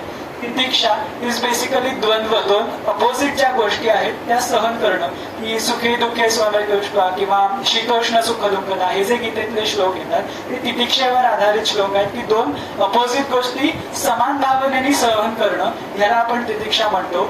समाधान इज बेसिकली फोकस, की आपल्या एखाद्या, आपलं जे उद्दिष्ट आहे, की ती जसं म्हणाली की नॉर्थ स्टार, की आपला नॉर्थ स्टार हे जर मी मोक्ष किंवा साक्षात्कार असं धरणार, तर त्याच्यावर माझं कितपत लक्ष आहे आणि किती मी प्रायोरिटाईज करू शकतो त्याला, आणि everything remaining other than that is secondary to me. हा जो फोकस आहे दॅट इज बेसिकली समाधान. आणि शेवटचं श्रद्धा. श्रद्धा is not just belief, it's a working belief, की तुम्हाला, आणि जी श्रद्धा आहे ती शास्त्रांवर, गुरुवाक्यावर आणि तुमचे जे काय म्हणतो गायडन्स करणारी जी लोक आहेत त्यांच्यावर, त्या वाक्यांवर, तुमची सिद्धांतांवर तुमची श्रद्धा असणं हे एक्सपेक्टेड आहे. सो हे 6 षटक समाधी षटक आहे.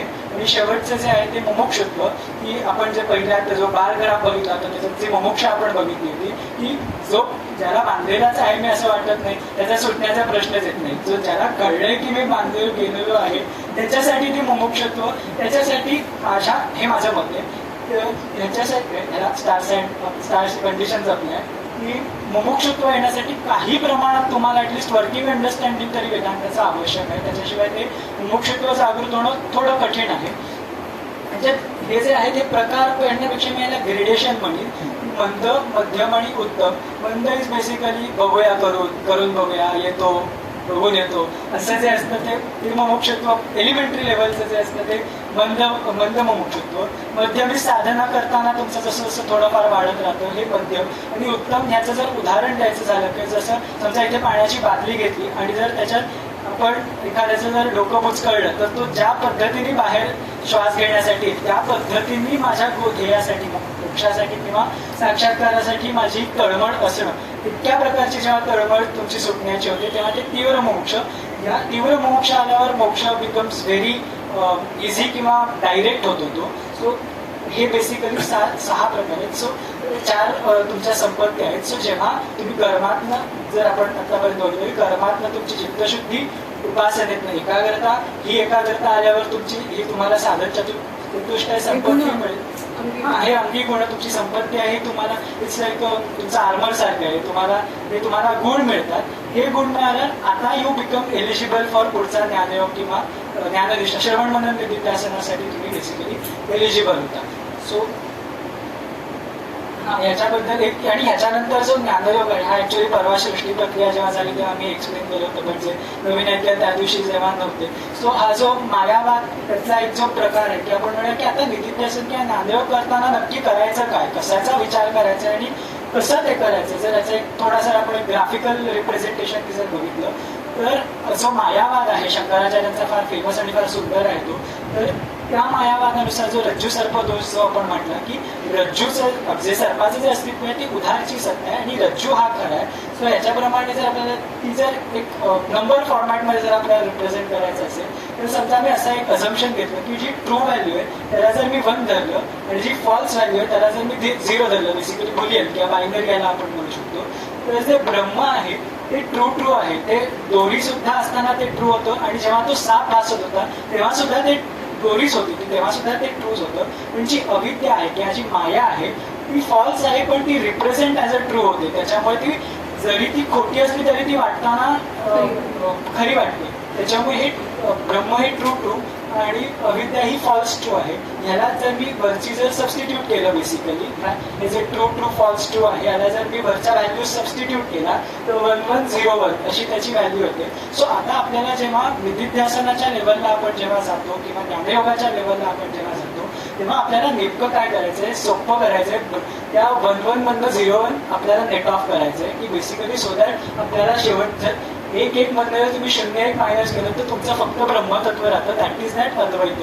सो तुम्हाला जे अविद्याचं जे खोटं स्वरूप आहे ते खोटं स्वरूप तुम्हाला फक्त ओळखायचं आहे आणि ते खरं नव्हतं आणि खरं हे ब्रह्मतत्व आहे आणि ब्रह्मतत्व हे त्या अविद्येला किंवा ते मायेला ते सहाय्यक होतं हे तुम्हाला समजून घ्यायचं आहे. आणि तुम्ही फक्त ते जे आतापर्यंत जे श्रवण मनन विधिध्यासन कर्म सगळे जे आता कष्ट केले ते ज्या तत्वाची ओळख करून घेण्यासाठी जे कष्ट केले ते तत्व तुम्हाला फक्त क्लेम करायचं आहे. साधना किंवा प्रयत्न असे वेगळे काही करायचे नाही, जस्ट क्लेम करायचं याच्यात तुम्हाला.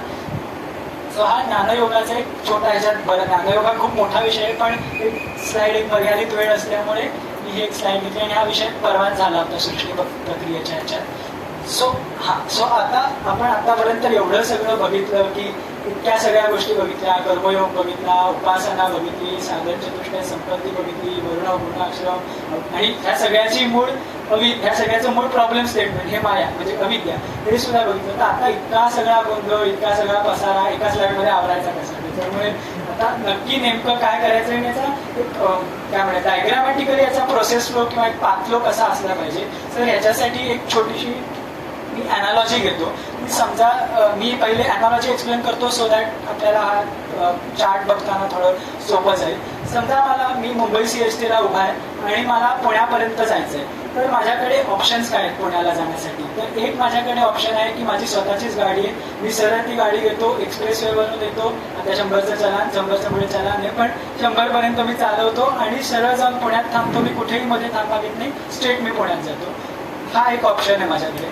दुसरा ऑप्शन माझ्याकडे हा आहे की मी ट्रेननी जातो पण ट्रेननी जाताना सुद्धा माझ्याकडे 2 मार्ग येतात. जेव्हा मी मुंबईवरनं ठाण्याला येतो तर ठाण्यावरनं काही गाड्या असतात त्या बघा पनवेल मार्गे जातात पुण्याला, जे आमची प्रगती आहे तर ती पनवेल मार्गात जाते किंवा आपला जो नॉर्मल रूट आहे की कर्जत मार्गे आपण जातो. पण ऍट द सेम म्हणजे जरी पनवेल मार्गे गेलो किंवा कर्जत मार्गे जरी गेलो तरी आपण सगळेजण येतो ते लोणावळ्याच्याच एका डेस्टिनेशनला आपण सगळे काय म्हणतो आपण तो पॉईंट ऑफ कॉन्ग्रुएन्सी आहे. सो त्याच्यामुळे आपण येतो ते सगळे लोणावळ्यात येतो. स्वतः ही जी अॅनॉलॉजी आहे की मुंबईपासून पुण्याला जाण्यासाठी जे मार्ग अवेलेबल आहे ही अॅनॉलॉजी घेऊन आतापर्यंत आपण जे काही बघितलं ते ह्याच्यात कसं फिट करता येईल सो दॅट आपल्याला एक बेटर रिप्रेझेंटेशन मिळेल आणि आपण कुठे आहोत आणि आपल्याला कुठे जायचं याचा आपल्याला. आणि संन्यास बेसिकली शंकराचार्यांचं हे आहे, तुम्हाला मोक्ष हवा असेल तर तुम्ही घरात राहा नाही तर कुठेही राहा, संन्यास घ्यावाच लागेल. म्हणजे आता आपण बाहेर जाऊन राहू शकत नाही त्याच्यामुळे घरातला कोपरा तो कोपरा पण संन्यास घ्यावाच लागेल. म्हणजे संन्यास याचा अर्थ काय की आपण ट्रिक पिक्चर आहे ना, तर त्या ट्रिक पिक्चरमध्ये आपल्याला ठराविक शेप शोधायला सांगितला तर मी शोधणार कसं. मी जर पोळ्या करते हे करते आणि त्याच्यातनं गाईचा आकार शोधत तर शक्य नाही. मला वेळ काढून त्याच्यासाठी बसावंच लागेल आणि बाकीची कर्म मला कमी करावीच लागतील. तर तो संन्यास हा शंकराचार्यांचा जो कन्सेप्टने त्यांचा भरच आहे क्लिअरली. तर ते संन्यासाचे विविध दिशा आणि विद्वत संन्यास कसे बसवायचे याच्यात ते एक्सप्लेन. सो बेसिकली आपण जसं मी म्हटलं की त्या अॅनॉलॉजी घेतलेली समजा मी मुंबई CSTला उभा आहे म्हणजे बेसिकली मी दादा जसं म्हणाले, हा शब्द ऍक्च्युअली इथे बरोबर आहे की कर्मी पर्सन, की जो एक कॉमन मॅन आहे, की जो फक्त त्याची कर्म करत असतो, बेसिक एक त्याची लाईफस्टाईल चालू आहे. याच्यानंतर काही जण ज्यांचं पूर्वप्रारब्ध असतं किंवा ज्यांचं पूर्वसुकृत झालेलं असतं, त्यांना काही ना काही प्रमाणात कुठे ना कुठेतरी एक वर्किंग एक कन्सेप्च्युअल अंडरस्टँडिंग वेदांताचं मिळतं, की त्यांना म्हणजे हे श्रवण मनन निधिध्यासनाच्या योग्यतेचं नाहीये, पण हे जस्ट एक फक्त तोंड ओळख ह्या स्वरूपाने येणारं ते काय म्हणा वेदांताची ओळख आहे. हे जे कन्सेप्च्युअल अंडरस्टँडिंग येतं, विच इज बेसिकली आपण ठाणा स्टेशनला आलो. सो हा जो ज्याच्या आधी मी एक्सप्लेन करतो की जर हे जेव्हा आपल्याला एक कन्सेप्च्युअल अंडरस्टँडिंग मिळतं, तेव्हा काही स्मार्ट लोक असे असतात की ज्यांना तेव्हाच कळतं की मला गृहस्थाश्रम, विविधिशा, संन्यास वगैरे एवढं सगळं याच्यात पडायचंच नाहीये. मला माहितीये की माझं अंतिम उद्दिष्ट काय आहे, माझ्यासाठी वाव मुवमेंट काय मला माहितीये, त्याच्यामुळे ह्या सगळ्या फंदात मला पडायची इच्छाच नाहीये. सो ती लोक एक्सप्रेस वेने निघून जातात, ती पूर्ण संन्यास घेतात, की ज्यांना कशात ते अडकत संसार धंदा याच्यात ते येतच नाहीत. आणि तसं त्यांचं अर्थात पूर्व कर्म सुद्धा असतं आणि अर्थात श्रवण म्हणून पूर्वी झालेलं असतं. मोस्ट लाईकली ही जी कॅटेगरी आहे ही संत किंवा अवतारच असण्याची शक्यता आहे. मोस्टली तसंच आपल्याला दिसून येतं. किंवा खूपच ज्यांची तीव्रतेने साधना झाली होती आणि अगदी शेवटच्या थोडक्यासाठी त्यांची मागच्या जन्मात ती साधना पूर्ण राहिली, ती तेवढीशी साधना पूर्ण करण्यासाठी त्यांना काहीतरी ट्रिगर मिळतो आणि ते निघून जातात. सो ही कॅटेगरी ती आहे की जे पूर्ण संन्यास घेतात. किंवा काही लोक जे असतात की जेव्हा त्यांना कन्सेप्च्युअल अंडरस्टँडिंग येतात तेव्हा त्यांची इतकी तयारी नसते की मी पूर्ण अगदी परम संन्यास घेऊ शकतो एवढी त्यांची ताकद नसते, म्हणून ते विविधिशा संन्यास घेतात. सो विविधिशा संन्यास जर एक्सप्लेन करायचा झाला, सो बेसिकली हा पूर्ण संन्यास म्हणजे ज्याच्यात अग्नीचा सुद्धा त्याग केला तो इतक्या लेवलचा हा संन्यास आहे. याच्यात तरी सुद्धा त्या विविधिशा संन्यासाने घेतल्या त्याला काही प्रमाणात त्याला कर्म करायचे आहे. उदाहरणार्थ त्या आश्रमाची व्यवस्था किंवा गुरूंची सेवा किंवा त्या आश्रमाची एक व्यवस्था बघणं किंवा पुढच्यांना ते जे आपण जे शिकतो त्या पुढच्यांना डिस्ट्रीब्यूट करणं. सो ह्या ज्या सगळ्या विविधचे पण हे जे कर्म असतं ते गृहस्थाश्रमांच्या पेक्षा तुलनेने ते खूप कमी इंटेन्सिटी आणि टेंडन्सी त्या मनाने त्याची कमी असते. सो त्याच्यामुळे विविधिशा संन्यासात कर्म त्या मनाने कमी असतात. सो अशी जी विविधिशाची कॅटेगरी ही जी पनवेल मार्गे जाणारे हे जे लोक आहेत ती विविधिशा कॅटेगरी आहे. विविधिशा मुख्य म्हणजे वेदांताच्या श्रवण, कारण श्रवण वेदांताचं सुद्धा तुम्ही गृहस्थाश्रमात राहून आयडियली करणं इम्पॉसिबल. म्हणजे शंकराचार्य लाईफस्टाईल असणं अपेक्षित आहे. विविधिशा आहे तुमचं श्रवण मनन बेसिकली, आणि त्या अनुषंगाने येणारा थोड्याफार प्रमाणात अनुरूप असा कर्मयोग करणं, याच्यासाठी तो विविधिशा संन्यास आहे. किंवा दुसरा जर आपण मार्ग बघितला तर ते गृहस्थाश्रमी लोक. गृहस्थाश्रमी लोक इज बेसिकली जे आपल्यासारखे जे संसारात पडतात त्यांच्यासाठी, जसं विवेकानंद म्हणतात की संसारात तुमच्यासाठी जिम असलं पाहिजे, की ज्याच्यात तुम्ही वेगवेगळे प्रयोग आणि वेगवेगळे करामती करून बघू शकता. आणि त्याच्यात बेसिकली असं म्हणजे कर्मयोग बघितला होता, जे आपण इक्वेशन बघितलं होतं कर्मयोगाचं, ते तुम्ही इथे आचरणं तुम्ही एक्सपेक्टेड आहे आणि तो कर्मयोग तुमचा इथे साध्य करणं एक्सपेक्टेड आहे. तो जेव्हा तुमचा गृहस्थाश्रम एक फॅग एंडला किंवा बऱ्यापैकी पूर्ण होत येतो तेव्हा अगेन तुमच्याकडे दोन ऑप्शन ओपन होतात. एक तर विविधिशा संन्यास किंवा तुम्ही गृहस्थाश्रमच कंटिन्यू करू शकता. विविधिशा संन्यास जो जसा वरती एक्सप्लेन केला तोच सेमच आहे, फक्त तो गृहस्थाश्रमानंतर येणारा विविधिशा संन्यास आहे. किंवा मग तुम्ही गृहस्थाश्रमच कंटिन्यू करता. तुम्ही कुठलीही याच्यातली केस घ्या, जरी त्यांनी पूर्ण संन्यास घेतला असेल, विविधिशा घेतला असेल, गृहस्थाश्रमात नंतर विविधिशा घेतला असेल किंवा गृहस्थाश्रमच जर त्यांनी कंटिन्यू केला असेल, त्याच्या बाह्यने त्याच्या मानसिक किंवा आंतरिक अवस्थेनुसार जर आपण विचार केला आणि अर्थात या सगळ्याबरोबर त्याचं श्रवण आणि मनन या वेदांत जर त्याचं चालू असेल साईड बाय साईड, तर ह्याची जी आपण मानसिक किंवा आंतरिक जर अवस्था बघितली बाहेरच्या कपड्यांवरनं किंवा त्याच्या अपिअरन्सवरनं नाही, तर तो इक्विव्हॅलंट टू विद्वत संन्यासी. विद्वत संन्यासी बेसिकली ज्यांनी बरीचशी कर्म कमी केली आहेत, ज्याचा मनाचा वेग खूप कमी झालेला आहे, ज्याची एकाग्रता खूप झालेली आहे आणि आता तो ज्ञाननिष्ठेला ज्याचं श्रवण मननही झालंय आणि तो आता ज्ञाननिष्ठा म्हणजे निधिध्यासनाला तो क्वालिफाय झालाय आणि त्याच्याकडे जी आपण मगाशी साधन चतुष्टय संपत्ती बघितली ती सुद्धा त्याच्याकडे बऱ्याच प्रमाणात त्याला मिळालेली आहे. सो ही जी कॅटेगरी ही तुम्ही इथपर्यंत येऊन पोहोचता. याच्यानंतर तुम्हाला तुम्ही जेव्हा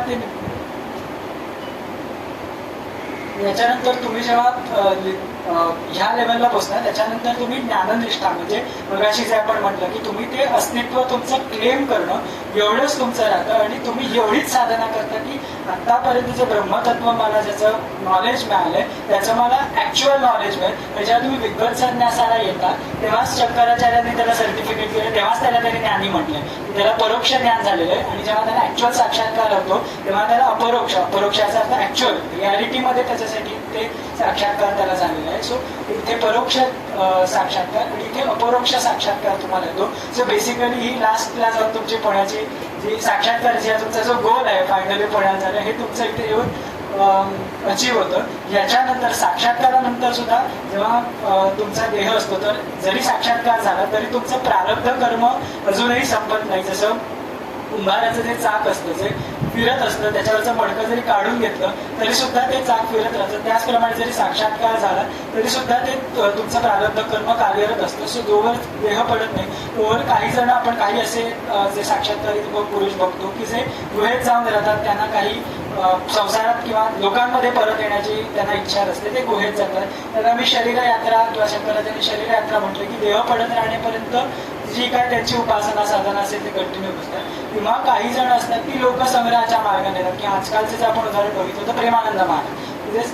मला असं वाटतं की साक्षात्कारी आहेत आणि आता ते लोकसंग्रह की आपल्यासारखे जे लोक आहेत जे अजूनही या पाथवर कुठे ना कुठेतरी फिट होतात आणि त्यांना पाथवर त्यांना पुढे कसं जाता येईल, त्यांना मोटिवेट कसं करता येईल त्याच्यासाठी ते लोकसंग्रहाचं आणि हे जे गुरु परंपरेने आतापर्यंत ज्यांना जे ज्ञान आलं त्यांचा जो अनुभव स्वतःचा आहे तो ते पुढे काय म्हणूया आपण तो पुढे त्याचं प्रोपगेशन करतात. सो असे ह्या आपला हा बेसिकली पात्र आहे. सो जर याला समग्र आपली जी पहिली कर्माणी चित्त शुद्धर्थमवाली जी ओळ होती जी श्लोक होता त्याच्याप्रमाणे जर समग्र हे करायचं झालं तर पहिले धार्मिक शब्द मी बदलतो पण ही जी म्हणा की एक सकाम कर्म किंवा फलापेक्षेने करणारे आपण असतो. हा जो मधला आहे ठाणे ते लोणावळा इथे सर्वात जास्त साधना किंवा सर्वात जास्त तुमच्या काय म्हणतो वेदांताचं तुम्हाला इथे बळ लागतं आणि इथे ऍक्च्युली तुम्हाला तुमची साधना करायची ती कशी होते की कर्म करता कर्मात म्हणजे जर दाखवायचं झालं तर मी कर्म करता कर्मातलं चित्तशुद्धी उपासना त्याच्यातनं एकाग्रता ब्रह्मविज्ञान जे तिथे होतं की ज्ञानयोग आणि ज्ञानदृष्टा हीच बेसिकली तुमची ब्रह्मविद्या किंवा मोक्षाचा अर्थ आणि इथे फक्त तुम्ही ते क्लेम करायचे. इथे वेगळी अशी साधना ब्रह्म आहे हाच मीच ब्रह्म आहे आणि सगळं ब्रह्म आहे असे दोन्ही विचार करणं एवढंच तुमचं शिल्लक येतं आणि ह्या सगळ्यांत इति वेदांत दिंडी महा म्हणजे बेसिकली तुमचा साक्षात्कार. सो हा जो श्लोक आहे सो या प्रोसेस फ्लो मध्ये तो असा बसतो. सो याच्यात जर एक क्विकली आणि याच्यावर जर एक बसवायचं झालं तर याच्यात जर आपल्याला प्रॅक्टिकल लाईफ मधली जर उदाहरणं याच्यात जर बघायची असतील तर हा जो पहिला आहे पूर्ण संन्यास हा रामदास स्वामी किंवा शंकराचार्य मी जसं म्हटलं की संत किंवा अवतारच मोस्टली असण्याची शक्यता जास्त असते तर हा रामदास स्वामी किंवा शंकराचार्य. दुसरा जो विविधिशा संन्यास आहे याला याज्ञवल्क्य आपण म्हणू शकतो आणि तिसरा जो गृहस्थाश्रमात त्याच्यात आपण याच्यात जनक राजाचं उदाहरण घेऊया की ज्यांनी कायमच गृहस्थाश्रम कंटिन्यू केला तरी विविधिशा सुद्धा घेतलेली नाही. त्यांनी गृहस्थाश्रमात कर्मयोग केलं त्या कर्मयोगातून त्याला चित्तशुद्धी झाली त्याच्यातच त्याची उपासना एकाग्रता झाली साधन चतुष्टय संपत्ती आणि मग येणारा श्रवण मनन निधिध्यासन हे साक्षात्कार. सो हा जो त्याचा होत होता हा त्यांनी जनक राजाने फॉलो केला. ही जर आपल्याला जस्ट एक रिअल लाईफ एक्झाम्पल किंवा धुवून गेलेले एक्झाम्पल्स बघायचे असतील तर ही एक साईड आहे. आणि बरेचदा आपल्या क्लासमध्ये जेव्हा डिस्कशन होतं तेव्हा आपण म्हणतो की हा जो वेदांताचा जो मार्ग आहे हा एक काय म्हणा आपण सांगाडा आहे, हा एक बेसिक स्ट्रक्चर आहे. याच्यावर तुम्हाला कोणतीही उपासना किंवा कोणतीही बिल्ड करता येते. हे बेस स्ट्रक्चर आहे, तुमची बेसलाईन आहे. सो आता जर मला आपण बरेचदा वर्गात बोलतो की नाम हे जे आहे हे वेदांताशी कसं संलग्न जातं तर पहिल्यांदा आपण जे नाम घेतो जेव्हा आपल्याला नामाबद्दल किंवा वेदांताबद्दल काहीच माहिती नसतं तेव्हा जे आपण नाम घेतो ते बेसिकली तुमचे काय म्हणतो सकाम किंवा एक सगळ्यांचं चांगलं होतं किंवा एखादी फलापेक्षतेने केलेलं तुमचं नाम असतं. जेव्हा तुम्हाला वेदांत तुम्ही थोडं वेदांत तुमचं जेव्हा अंडरस्टँडिंग येतं जेव्हा तुम्ही कर्मयोग किंवा संन्यास श्रवण म्हणत याच्यात तुम्ही असता तेव्हा तेच नाम हे तुमचं उपासना या अर्थाने किंवा कर्मयोग सुद्धा काही अर्थाने काही प्रमाणात होतो. आणि जेव्हा तुमची शेवटची जी निधिध्यासनाची जी स्टेज आहे तिथे जेव्हा तुम्ही येतात तेव्हा तिचे शेवटचं नाम आणि नामी जे आहे याचा कन्व्हर्जन होतो. म्हणजे बेसिकली राम आणि ते ब्रह्मतत्व, रामात असणारं ब्रह्मतत्व हे वेगळं नाहीये आणि तेच मी आहे आणि हेच सगळीकडे आहे. ह्याचा सगळ्याचा गोळाबेरीज आणि ह्याचं सगळ्याचं ऍक्च्युअल रियालिटीमध्ये त्याचं ज्ञान होणं इज बेसिकली साक्षात्कार. सो आपण जर बघितलं की ह्याच सांगाड्यावर आपल्याला नामसाधना सुद्धा आपल्याला सुपर इम्पोज करता येते. सो अशा पद्धतीने आतापर्यंत आपण जे जे काही बघितलं की आपण पहिल्यांदा अविद्या बघितली, आपण प्रॉब्लेम स्टेटमेंट बघितला, आपण घसरतो कसे ते बघितलं, त्याच्यासाठी काउंटर करायचा श्लोक बघितला, गुणवर्ण आश्रम बघितले, कर्मयोग आपण ते इक्वेशन बघितलं, कर्मयोगाचं इक्वेशन बघितलं, उपासना ही कशासाठी करायची ती एकाग्रतेसाठी उपासना आणि प्लस 3 प्रारब्ध कर्मांसाठी त्याच्यावर मात करण्यासाठी म्हणून असलेली उपासनेचा इम्पॉर्टन्स बघितला, त्या उपासनेत मिळणारी साधन चतुष्टय संपत्ती बघितली, श्रवण मनन निरुध्यासन मायावाद बघितला. हा सगळा आपण जी एवढी सगळी जे केलं ते आपण त्याला कन्क्ल्यूड केलं, एका स्लाइड एक थीमॅटिक फॉर्मॅटमध्ये घातलं. सो एवढं सगळं करून सुद्धा ह्याचं पण जर अजून कन्क्ल्युजन काढायचं असेल तर मला असं वाटतं की जर काही एवढं सगळा पापट पसारा जर करायचा नसेल तर एक श्लोक जो आचार्याचा आहे तो सिम्पली डोकं न लावता तुम्हाला जर काही करायचं असेल तर सत्संगत्वे निस्संगत्वम, निस्संगत्वे निर्मोहत्वम, निर्मोहत्वे निश्चलतत्वम, निश्चलतत्वे जीवनमुक्ती. आय थिंक या श्लोकाचा अर्थ सगळ्यांनाच माहिती आहे की सत्संगातनं निसंगत्व म्हणजे असंग तुम्ही होणं एक्सपेक्टेड आहे. असंग तुम्ही झालात की तुमचा मोह कमी होतो, जो आपला प्रॉब्लेम स्टेटमेंट होतं की मोह आणि शोक, हे तुम्ही निर्मोहत्वाकडे जाता. निर्मोहत्व आलं की तुमची निश्चलतत्व म्हणजे स्थिरता आहे आणि त्या स्थिरतेतनं आली की तुम्ही जेव्हा तुम्हाला वेदांताची म्हणजे वेदांताचं ज्ञान जेव्हा होतं तेव्हा तुम्ही जीवनमुक्त होता. सो एवढा सगळा पापड पसारा जो कन्क्ल्यूड करायचा असेल तर तो ह्या श्लोकामध्ये येतो. सो आपण कन्क्ल्यूड करताना एवढंच म्हणूया की आतापर्यंत आपण जे काही झालं तर आता आपण एवढं सगळं झाल्यानंतर, गीता शिकल्यानंतर किंवा फॉर दॅट मॅटर आजची डिग्री झाल्यानंतर आता आपण आपलं चिंतन करणं एक्सपेक्टेड आहे. कारण की आपण ऐकत खूप जातो पण आपलं स्वतःचं चिंतन काहीच नसतं. त्याच्यामुळे असं नको व्हायला की समोरचाच बोलतो आणि समोरचा सुटला आणि आपण सुटलोच नाही, असं नको व्हायला. आणि हे माझंही आहे, म्हणजे मी बाकीच्यांबद्दल मी बोलतच नाही फॉर दॅट मॅटर, कारण की बाकीच्यांचं कोण कसं असतं आपल्याला म्हणजे माहीत नसतं. कोणी दाखवताना साधं असतं पण ते अध्यात्माच्या दृष्टीने फार उन्नत असतं. त्याच्यामुळे मी माझ्या लिमिटेड नॉलेजनुसार बोलतो. सो मला एक्सप्लोर करायचं ना. सो आपण स्वतःचं मनन करणं एक्सपेक्टेड आहे. आपण जी डेमोग्राफीचं आपण बघितलं तर आपण कुठे उभे आहोत, आपण पुढे जातो स्टकअप आहोत का मागे येतोय, हे आपण स्वतः चिंतन करणं महत्वाचं आहे. जसं समर्थांनी म्हटलंय की पुण्य उगे बुडाले, पापसंग्रह उदंड झाला, पुढे यमयातनेचा झोला कठीण आहे, तरी आता ऐसे न करावे, बहुत विवेके वर्तावे, ह्या लोक परत्र साधावे दोहीकडे. सो अशा प्रकारे जे वेदांताचं ज्ञान आहे आपण सगळं करायचं आहे, आपण कशातही कमी नाही करायचं आहे. आपण सगळं घट्ट बस, जशी आवळलेली मूठ असते ती भलेही ते 5 बोटं जी असतात ती वेगवेगळी असतात, म्हणजे जेव्हा त्याची मूठ होते तेव्हा ते एकत्र येतात आणि ते हलत नाही, ती घट्ट होते. तसं आपल्याला वेगवेगळ्या जरी आपण गोष्टी करत असलो तरी आपण बेस लाईनला आपण स्ट्रॉंग असलो तर आपण हलत नाही. तर आपण अशी आचार्यांकडे आपण प्रार्थना करूया की आपल्याला येणारं जे वेदांताचं जे ज्ञान आहे, वेदांताचे येणार आणि अलॉंग द प्रोसेस ह्याच्यात आपण प्रगतीच करत राहू, आपण स्टक होणार नाही आणि आपल्याला अजून या वेदांताचा आणि सगळ्याचा अर्थ उलगडत जाईल. आणि आपण अल्टिमेटली जे आचार्यांना समजलं किंवा त्या सगळ्या संतांना जे समजलं, जे ब्रह्मतत्व आहे याचा आपल्याला ऍक्च्युअल आपल्यासाठी साक्षात अनुभव, तो अपरोक्ष अनुभव आपल्याला येईल अशी मी सगळ्यांच्या वतीने सगळ्यांसाठी आचार्य आणि जगदंबेच्या चरणी प्रार्थना करतो. आणि इथेच विरमतो.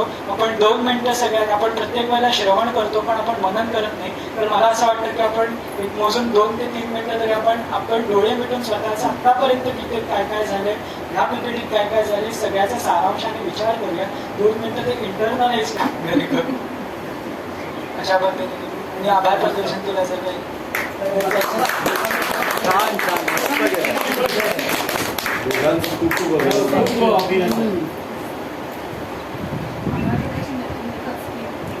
त्यांचंच ज्ञान आहे, त्यांच्याच चर्या आहे, जशी आपल्यावर कृपा केली तशी बाकीच्यांवरही होईल. त्यांनाही या ज्ञानाचा लाभ मिळालेलीच आहे.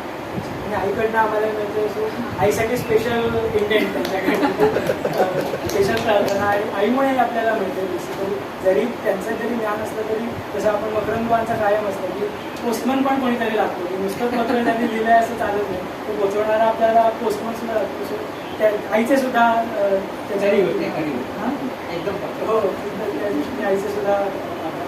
आणि सगळ्यांनी येणार, कारण की ह्या भागात आजकालची जी आपल्या बाहेरची जी कंडिशन आहे आणि आपल्या बाहेरचं जे जनरल वातावरण आहे, पण 2 दिवसापूर्वीच बघितलं काय हल्ला झाला आपल्या देशात. आता संघटनेची गरज आहे काही. सो जरी आपण हिंदुत्वाचा अभिमान असणं एक गोष्ट, पण हिंदुत्व किंवा सनातनी असणं ह्याचा अर्थ काय हे मुळात समजून घेण्यासाठी आपल्याला कुठेतरी करून ह्याच बॅक टू द बेसिक्स म्हणतात तसं आपल्याला यावं लागेल.